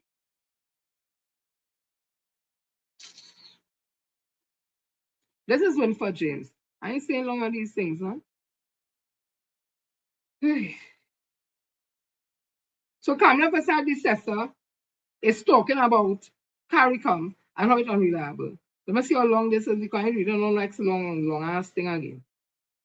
So this now is Winford James having his say in the Trinidad Express. Prime Minister Kamala Prasad says the description of CARICOM as an unreliable partner could have implication locally and across the region. This is the view of political analyst Derek Ramsarouge and Dr. Winfred James. On Saturday, Prasad has slammed CARICOM, describing a 21-country grouping as unreliable partners that is deteriorating rapidly. She said that CARICOM could face implosion should issues go unaddressed, and the organization must face the rut within itself with transparency and honesty. You know, I say, come up with this test and them ain't good for this country, them ain't good for unity and nothing at all. She wasn't, when she was Prime Minister in 2010, 15, the head of CARICOM or something, so you didn't know it was going to have implosion. You didn't know them thing, you didn't know CARICOM did bad then. When did they make a head of CARICOM and he said go as Ting and talk? You should have tell them this is a waste of time. You was all up in it. The same way was all up with Maduro. All up in Maduro. But in my opinion, because CARICOM is a lot of African leaders and a lot of countries have a big percentage of African people other than Suriname and Guyana and Trinidad, you have a problem. But if it was Guyana and Suriname and Trinidad running things, I think, in my opinion, we have a problem with CARICOM. I love it. It might be called, I will find an name just now. But Sadly says, I made a statement as she again voiced support for the United States, saying she recognized its right to make decisions to further its best interests. Speaking with the Express on Sunday, Ramsarouge said the Prime Minister raised concerns about what she described as dysfunction within CARICOM, and he acknowledged that there were challenges within the regional bodies. He said from his interpretation, the Prime Minister appears to be calling for reform. However, he acknowledged that the wording of her comments will be interpreted as signaling withdrawal to some. He said Trinidad and Tobago remained a major beneficiary of CARICOM, particularly through the Caribbean Common Market, which he described as a significant trading arrangement for the country. Ramsarouge noted that CARICOM consisted of both the Common Market and the Caribbean Community, and said the latter faced greater challenges. According to Ramsarouge, the Caribbean community struggled with a lack of shared ideologies and coordinated position amongst member states. He pointed to different CARICOM responses on international issues, including relations with the United States in its current engagement with Venezuela, as evidence of limited unity and cohesion, which he said needed to be addressed. James, that is Winfred James, Dr. Winfred James described the Prime Minister's comments as unbelievable, saying that they required a full explanation. He said the remarks appeared to move in the direction of alienation and question their basis, pointing out that CARICOM had not acted against Trinidad and Tobago or the Prime Minister in her official capacity. James questioned what was meant by CARICOM being unreliable, asking what was expected of the organization and how it had failed. He described the statement as bewildering, adding that it had raised more questions than answers. About Dr. Winfred James because it's African people.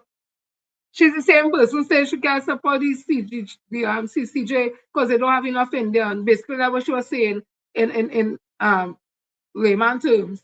They don't have enough Indian and the CCJ can't support that. He also linked the Prime Minister's position to international developments involving Venezuela and United States policy. James said allegations against Venezuela President Nicolas Maduro remains unproven and were based on suspicion rather than established fact. He referenced actions and statements by US President Donald Trump and said the use of military and economic pressure by major powers did not amount to evidence. James said he believed the Prime Minister was aligning her position with that of the United States and questioned why CARICOM was being criticized, particularly when he claimed many Caribbean members view her approach as misguided. He reiterated that no independent third party had conducted a definitive investigation into the allegation against Venezuela and argued that decisions should not be imposed by countries with clear geopolitical interests. He described the Prime Minister's statements as unnecessary and almost provocative, and questions whether they signal an intention to undermine CARICOM. James said the Prime Minister was not necessarily correct in her assessment, particularly given her stated opposition to Maduro. He said the powers did not determine correctness and the Caribbean states were not obliged to adopt positions advanced by larger countries. James acknowledged that smaller states often face economic consequences for disagreement, including sanctions and tariffs, but argued that silence was not an option.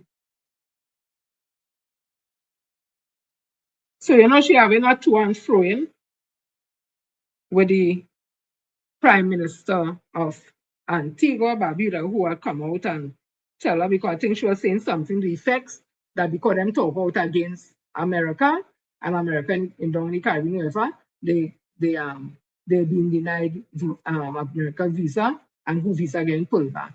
And the Antigua Barbuda Prime Minister Gaston Brown is saying, where's the evidence? Where's the evidence that is what happened? Because we wasn't talking out against nobody wherever. But this, look, Dr. Rowley and all has something to say, and he called Kamala's remarks reckless. Just let me make sure he said that word. So this is how, this is the opposition leader, Penelope Beckers, yesterday described statement made by Kamala Persad-Bissessar that CARICOM was an unreliable partner. Beckers was speaking to members of the media during the People's National Movement annual Christmas train party at Bagdad. She drew attention to the United Nations General Assembly in September, stating that since then the Prime Minister's position on CARICOM has been concerning. She went on to say other things and other things and other things and other things and other things. So I guess that Suniti Maharaj didn't see those things. She didn't see what the opposition leaders saying. So unpatriotic.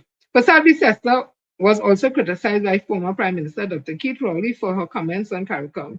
Yesterday, Rowley also described the Prime Minister's statement as reckless. He said, in all the years that I've lived during my entire life in this nation, 1962 to present, I've never seen a more unpatriotic and recklessly incompetent leader than Kamala Persad-Bissessar. I have also never witnessed a more offensive statement about ourselves and our sovereign rights to agree or to disagree on matters of concerns to us and our wider interests and responsibilities. Wider interests and responsibilities stated. Dr. Rowley criticized the current administration, claiming it was receiving secret instructions from another country. For the Prime Minister and her hapless government to reduce us to a vassal state, taking secret instructions from another country and issuing dire warnings that we should behave ourselves lest we offend the United States and lose our access to US visas is to have torn up our constitution and declared that the very idea of our existence as a nation is not worthy of defense of vision. He argued that to so publicly withdraw from pertinent CARICOM issues and decisions is as close to being a dangerous columnist as we could. And he continued, our nation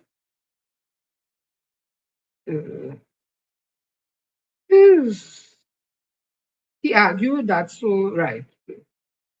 Rowley accused the government of wearing the shame of that position in the hope of reward and protection from the United States, describing it as a trackless and ignorant as one can be. Our nation is now oblivious to history and the feelings of others to whom she now genuflects in not in mutual respect, but in obeisance and moderation, he said. He continued, this from a woman to whom a special majority was handed in a recent general election, who militarized our islands, yet refuses to come before the nation to tell us what she has agreed to in her dealings with the US authorities, and who flatly refuses to stand before the local media to be questioned about her treacherous and defiant edicts. She even described our urgent need to know as being anti-American. Expressing concern about the country, Dr. Rowley said, we hope that this ends soon, but caution that it does not look too good. Right? This is what the Prime Minister of Antigua Barbuda had to say. So, Government of Antigua and Barbuda, Office of the Prime Minister. Statement by Prime Minister Gaston Brown on the remarks of Trinidad and Tobago Prime Minister Kamala Persad-Bissessar, St. John, December 21st. Recent comments by the Prime Minister of Trinidad and Tobago regarding CARICOM and the position taken by Antigua and Barbuda merits a measured response grounded in facts, respect, and a long history of Caribbean cooperation. Antigua and Barbuda has never questioned the sovereign rights of any CARICOM member to conduct its bilateral relations as it sees fit. Equally, no member should question the legitimacy of another CARICOM state engaging responsibly, transparently, and respectfully with international partners, including the United States, on matters that directly affect its citizens. Assertions that CARICOM is an unreliable partner to Trinidad and Tobago are difficult to reconcile with the economic record. In 2024 alone, Trinidad and Tobago earned more than $1.1 billion in foreign exchange from trade with CARICOM, comprising approximately $784.7 million in domestic exports and $501.3 million in re-exports to CARICOM states. CARICOM was Trinidad and Tobago's second largest export market, exceeded only by the US states. That trade has not been balanced. Trinidad and Tobago recorded the largest merchandise trade surplus within CARICOM, and it remains the only member state to have maintained a net positive trade balance with the community consistently since the inception of CARICOM in 1973. This outcome has been facilitated in part by common external tariffs, which under CARICOM states, including Antigua and Barbuda, apply protective tariffs on extra-regional imports to support Trinidad and Tobago manufacturing sector. In 2024, CARICOM countries collectively forwent approximately $1.42.7 million in custom revenue as a result of sourcing goods from Trinidad and Tobago under the CET protection, and economic sacrifices borne by Caribbean customers in the spirit of regional solidarity. CARICOM reliably has extended well beyond trade.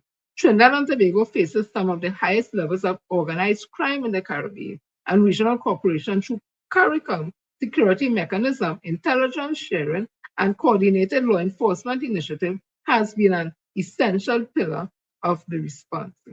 Antigua and Barbuda, like other member states, has consistently supported that collective security effort.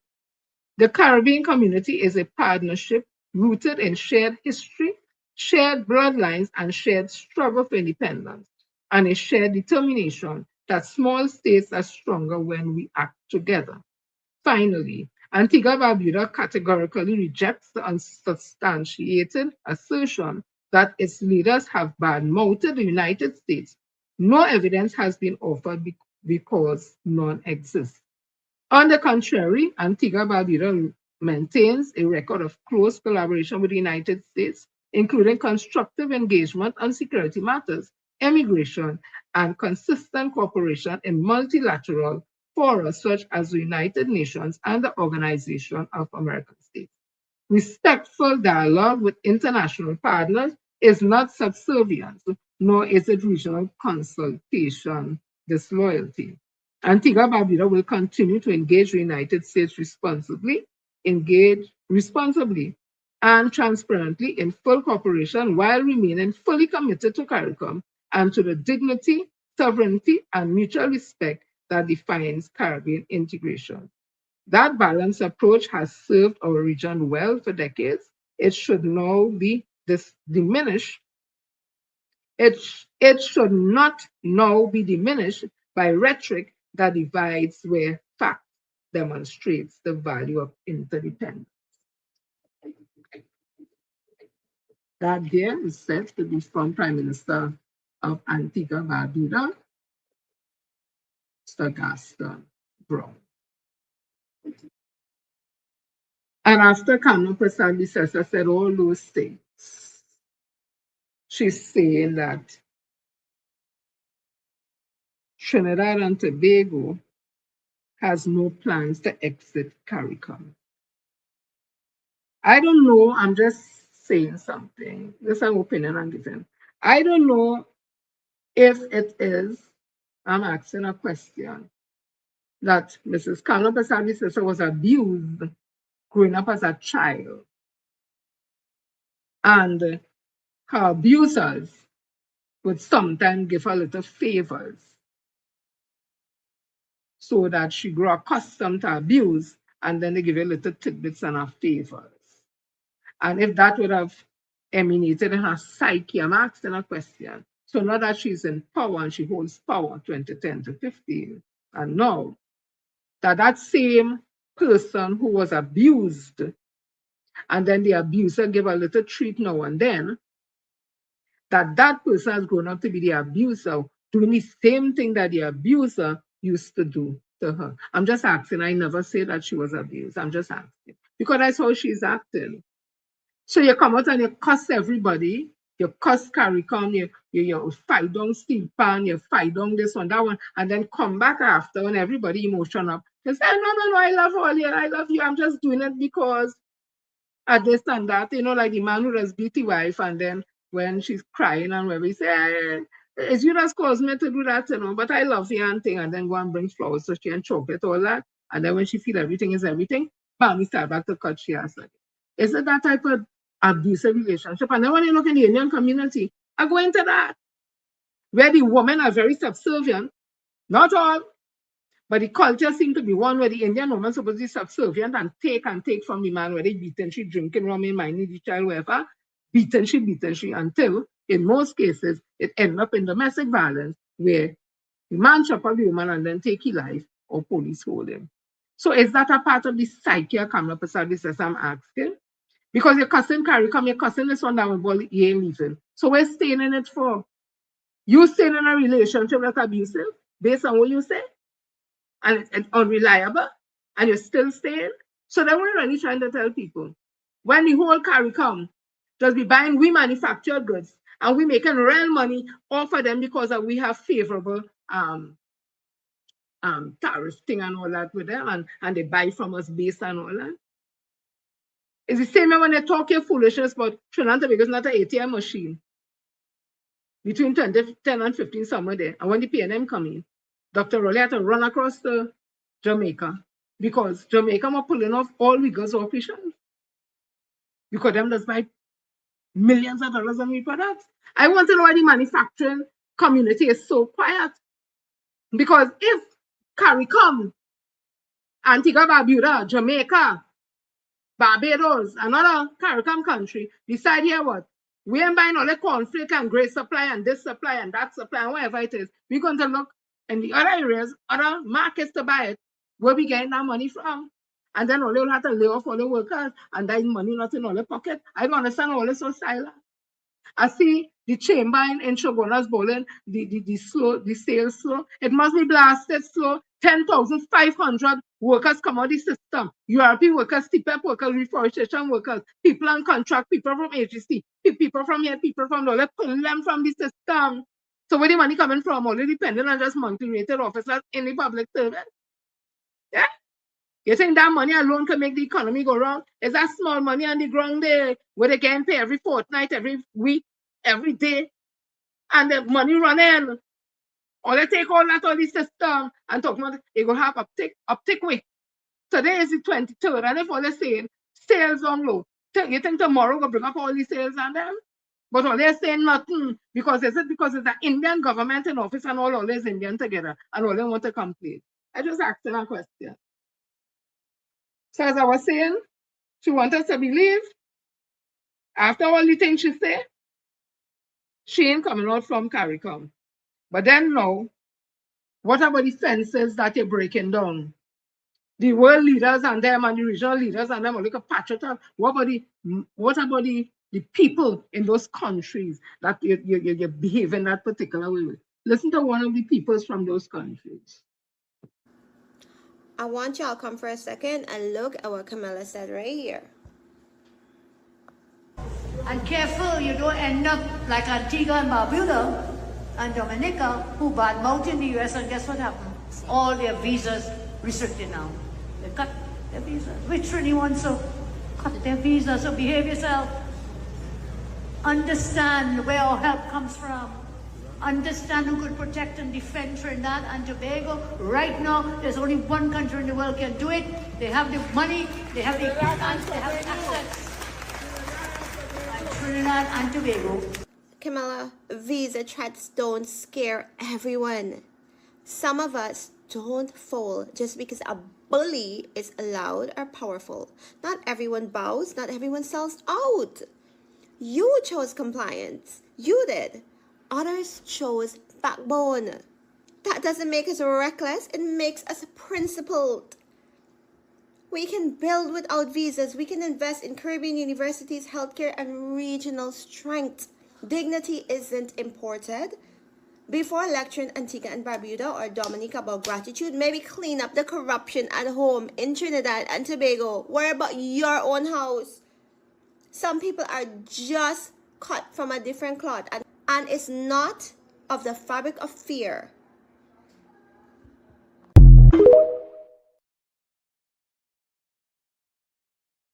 Okay. So listen to Rambos on this. That's not. Oh no, I thought I had it here. That's not. Okay. All right, don't do that. So I would end with that and simply tell the citizen of Trinidad and Tobago. I grew up in a country from small, known as independent state, and then became a Republican. I grew up in a space where we are a cosmopolitan country, and of course we would have our little dispute as human beings between this race and that race, or this person, this neighbor, and that's part of the human experience. But I can tell you what, some Indians in this country, their ancestors before them, great grandmother and grandfather, uncles, whatever, never wanted independence for this country. There's always a longing for them for India, a country that would have, I think, rejected them. The video with Rambo is talking about CARICOM. The one, yeah.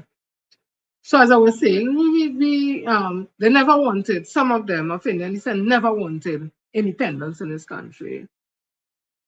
There are live recordings or live reports on the whole situation in Marlborough House and Dr. Capildo.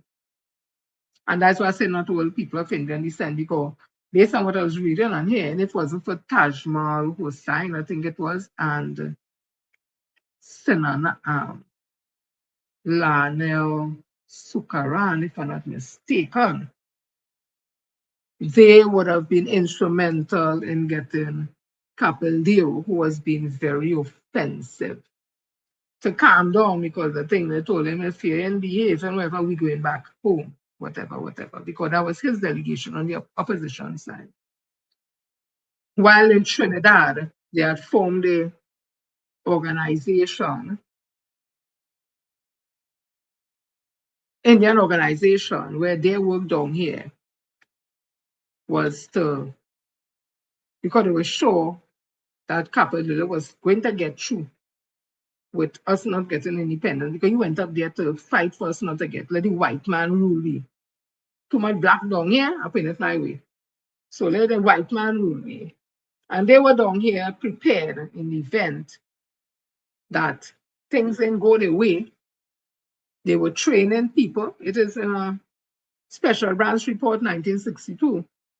Some names called H.P. Singh, and I said the biggest racist in this country. And I think probably Kamala Prasad sister giving him competition now as female racists in this country, in my opinion.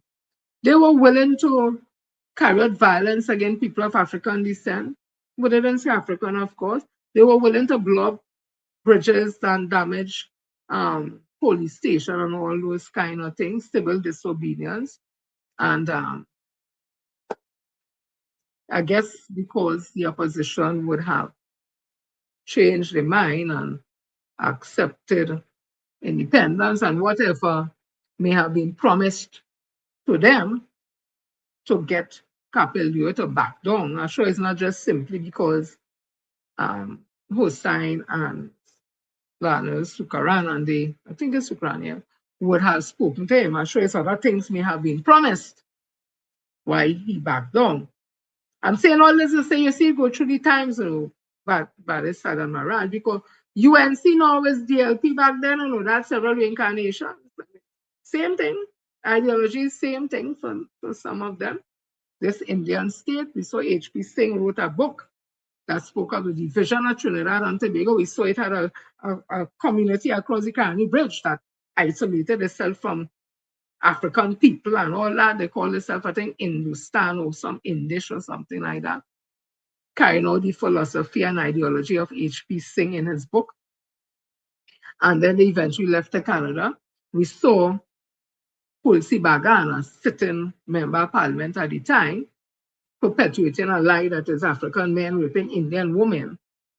And she encouraged her constituents to form a vigilante group and to exterminate Black people in that community or anybody coming in that community of African descent. We saw that.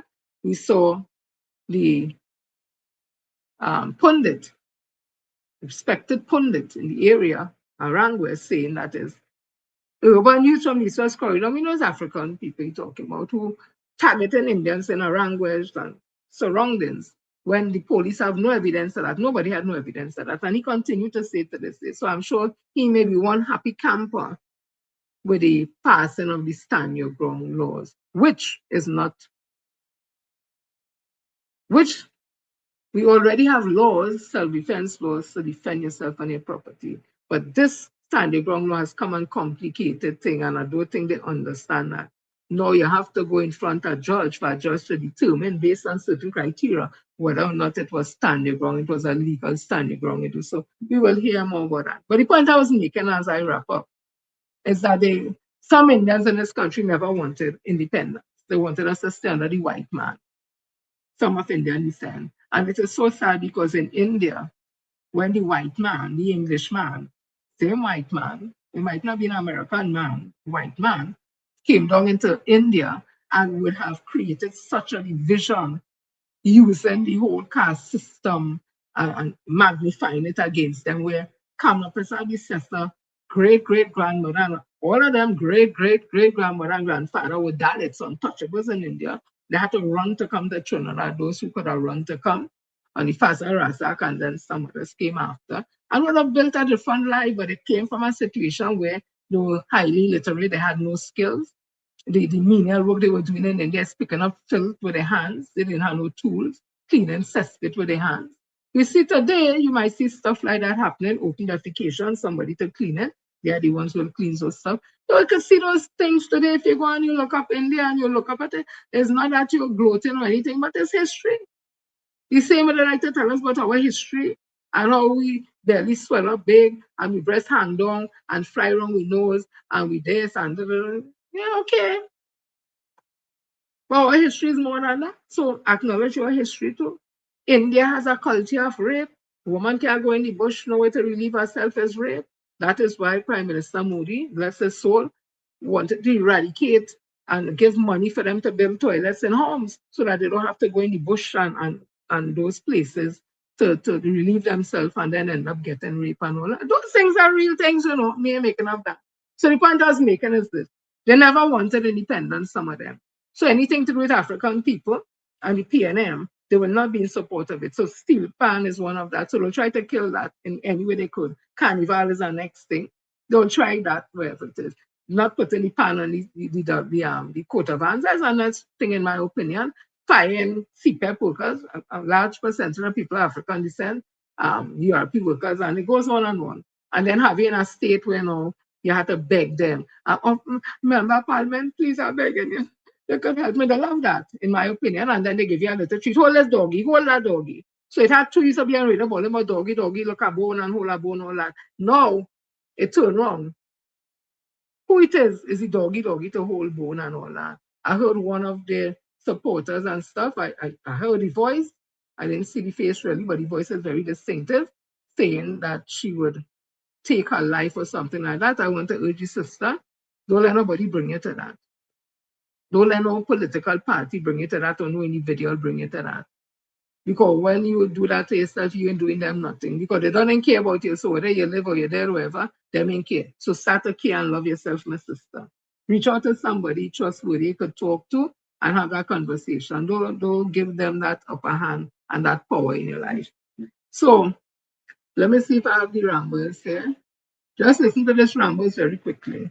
Every single day that goes by, I am convinced more and more that you want to see Trinidad and Tobago burn for some strange yet unknown reason. Because now, Gaston Brown, the Prime Minister of Antigua and Barbuda, had to come out and remind you, the Prime Minister of Trinidad and Tobago, that in 2024, Trinidad and Tobago benefited from $1.1 billion in foreign exchange. From what? From trade within CARICOM with other CARICOM nations. So all of you on social media who are asking, what does CARICOM do for Trinidad and Tobago? Look, the answer right there. And this isn't an inconsequential figure either. Because right now, our Heritage and Stabilization Fund stands at around $6 billion USD, which means last year we would have brought in 18% of our Heritage and Stabilization Fund from trade within CARICOM. And yet, some of you are online asking, what does CARICOM do for us? But more than that, he went on to remind the Prime Minister that last year, CARICOM nations would have lost out on $142.7 million in customs revenue because Trinidad and Tobago goods are taxed less than goods coming from outside of CARICOM as part of the CARICOM arrangement. Losing $1.1 billion in revenue for companies down here is not an inconsequential figure.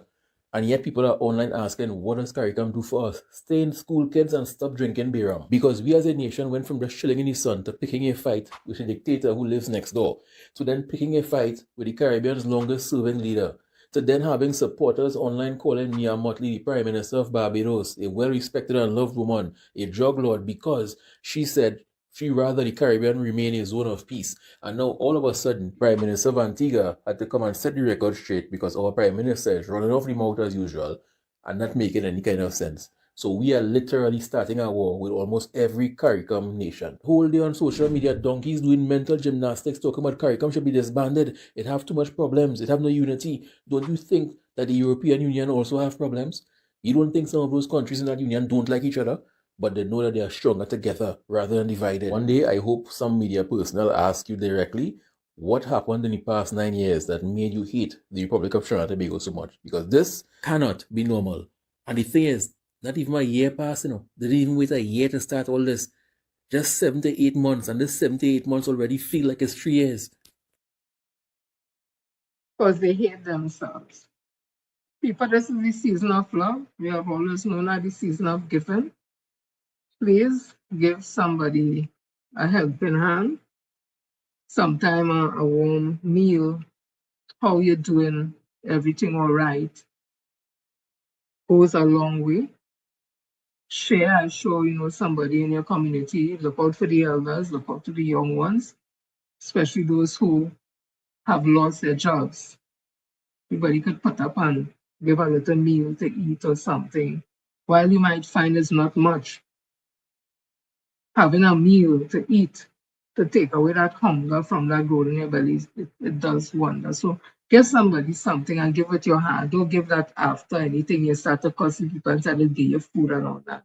Give them something good to eat, something that you yourself would eat, right? Let's look out for each one help once. And I want to say I saw Miss Kim Thomas Farrell at Excellent Mall walking through, and she stopped me and she said, I am, and she gave me she whole slave master name. She damn right wear it with pride. So Miss Kim, darling, you and your family have a blessed Christmas and a safe season. And I also saw today Miss Cheryl and she handsome husband in St. James when I went to make my little market. All they know who all it is. All they be safe and have a blessed one. And let me call out to all my peoples who there. Quick. Margaret Davison, Yvette, Angela, Ginger, Lorna, Sarah, Emmeline, Christopher, Erica, Keith, Charles, all family from Koda. Anne Shepherd, Ophelia, Andrew, Allison, Helen Ross Rojas from Pleasantville, Roxanne, King, Melka, Bolty, Hadara, Ruthven, Dr. Lloyd Straker, Lucy Brown, Charles Silly, Alison Philip, German Asperza, Francia, Pancho, E.A. Shorty. Bernadette Angel, Jocelyn, Augusta, Kate, Victoria from San Juan. She friend a meeting. Yep. Victoria, I hope everything all right. McDonald, Banto, Katya, Raymond, Felicia, Ellis, Alexander, Joyce, Nevis, Margaret, Thomas, Angela, Sobers, Denise, Reed, Rosalind, North, Gaze, Diamond, Trini, Jewel, Myrtle, Tessa, Cynthia, Denise, Camilla, Mary, the Henry friend from down so, Kevin, Mr. Nelson. Anybody I miss out from Facebook, people? I love you all. Let me see all who here on Bong Stop. Let me see the background. Same. Look him right here. Look him right here. What make him not easy.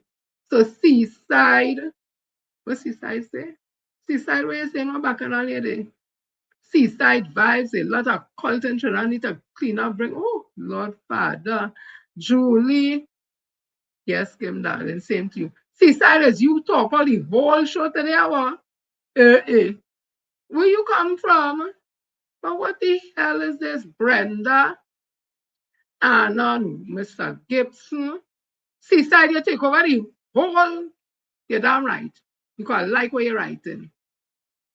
Let me see, Indians from India, if you don't speak on Indian language, they're treated, oh Lord, like you know the thing. Vilma, Devine, Ernie, Annette,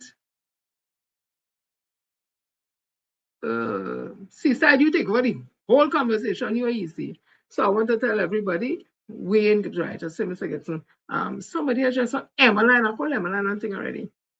I want to tell you all, have a blessed season. Merry mind Christmas for you and your family. Be safe, don't overdo, eat in moderation, drink in moderation. Watch yourself on the road. Remember the black carpet, don't speed. Get a designated driver. If you're drunk and you want to think, carry somebody who could drive. Make sure you know you're parking little areas, locate car properly. Don't try to get in an argument with nobody. Tell them God bless them and walk away. Better to walk away. Watch your back while you're walking, man. But walk away sometimes so you don't end up saying I shoulda, coulda, woulda. Talk is just talk. People just talk all kind of choppiness when they drink. The mothers run and talk around choppiness. Listen to me. Avoid. That don't mean he's a coward. It means to say you're smart. Don't get no small talk. They mash you sometimes just say sorry. Allow them. Sometimes when they watch their face, they look like they want to beat you because they mash you. They just say, sorry, my darling. And you know, sometimes when they talk and they say, well, they look lovely wherever and go. I ain't tell you track nobody wife, nobody husband. But you know the thing. Let me avoid. They don't mean that you're weak or you're soft or nothing. It just mean you're sensible. Because people walking around out here looking for confusion and back and up. Looking for a fight with somebody because they can't beat who they have home and they're feeling insecure and whatever. So they want to, right? Pat it down, live in love, and we get back this country to a place where we knew we always have little issues, but it wasn't bad as this. Get an ole knees and call out to go no shoe no the God that you serve in truth and honesty and ask them to take care of us. Let this thing be over. Let the Americans go back home from this war thing, whatever. If it's about helping with drugs and thing, okay. But wherever other things where we had a president talk about, let them left we's a zone of peace. We don't want that kind of drama down here. And they need us too, you know. They're operating like they don't need we small thing. They need us too. So each one need one. So we stop trying to beat up on because you're bigger than we and that kind of thing now. America sure that we really love humanity now. America sure that you already peacemakers now. Sure that now. We know they have the power and the might and everything. Oh God, we get all the respect and things. But show me that you have a soft side too now, a side where you can help humanity, not try to destroy all the time now. Do that now. People love you all. See you all on all years. Is all years night, boy? Now, we will put up a notice when we're doing the year in review, right? So, see you all sometime next week. I go on a real walk to do. I'm not into the Christmas thing, but let me tell you something. Hey, Ole, I just want to ask you something. You're cleaning your house whole year. Real cleaning your house, eh? And not like me talking about no half cleaning. You're cleaning your house whole year. Why when Christmas come, where that rubbish has come from? Or tell me where the rubbish has come from. You're cleaning your house, you're packing clothes every time you're thinking, cleaning cupboard thing. Where the rubbish does come from every Christmas that there's bags and bags and bags. I swear, I tell you, like clean a cupboard with some wares. I get about 3 big jumbo bag of thing to throw in. And it's not like it was day and dirty and mash up. But I don't get it. I feel somebody that's come and put all them rubbish in your house, and then when it's time you have to clean it for Christmas. I think so. I don't get it. I don't get it. It's the most frigid I see throughout and stove and bed and mat. Oh, Jesus, all the time them thing using, people putting a nice sheet on the bed and things. As I come to Christmas, they're flinging all them things. Fresh working good and we just a little rusting on thing. Only time you're using it good, new thing by the roadside. Come now. But I the fun of Christmas. I like to tell I the fun on the back end of Christmas. So as I say, I don't really celebrate Christmas, but I love the time of the year. But I all up in it with the cleaning and the this and all, yeah. Love you all. See you all. We'll put up the notice. Thank you all for the support and love it everything Unfiltered and also the platform Bounce Up Central and all the other things that Jen do. And thanks for the shout out always and the love shown to me. Love you all. I've gone.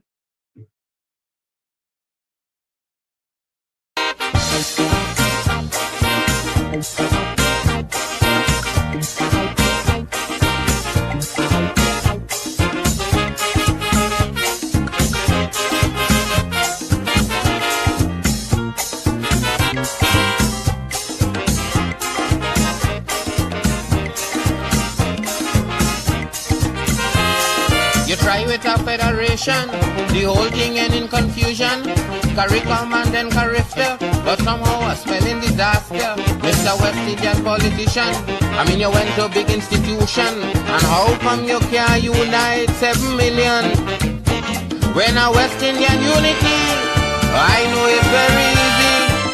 If you only rap to your people and tell them like me, them is one race, the Caribbean man, from the same place, the Caribbean man, that make the same trip, the Caribbean man, on the same ship, the Caribbean man. So we must push one common intention, it's for a better life in the region, for we woman and we children. That must be the ambition of the Caribbean man, the Caribbean man, the Caribbean man.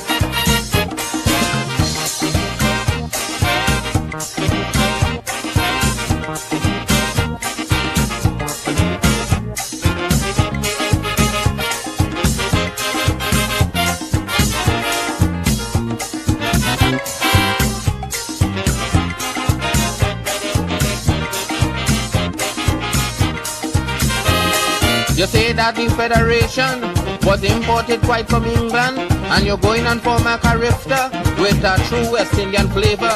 But since character started running, morning, noon and night all are hearing, with just money speech them Prime Minister giving.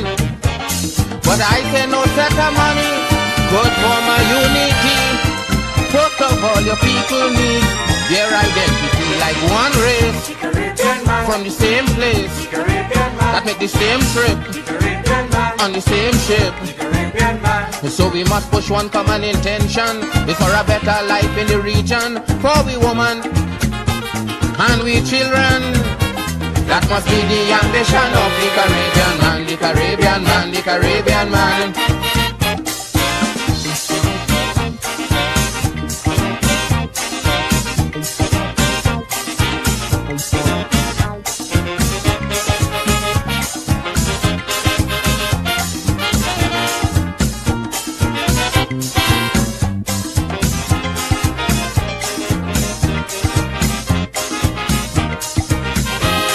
Caricom is wasting time, the whole Caribbean gone blind. If we don't know from where we come in, then we can't plan where we go in. That's why some want to be communists, brother, some want to be socialists, and one set a religion to add to the foolishness. Look, a man who don't know his history can't form no unity. How could a man who don't know his roots form his own ideology like one race, from the same place, that make the same trip, on the same ship? So we must push one common intention, it's for a better life in the region, for we woman and we children. That must be the ambition of the Caribbean man, the Caribbean man, the Caribbean man.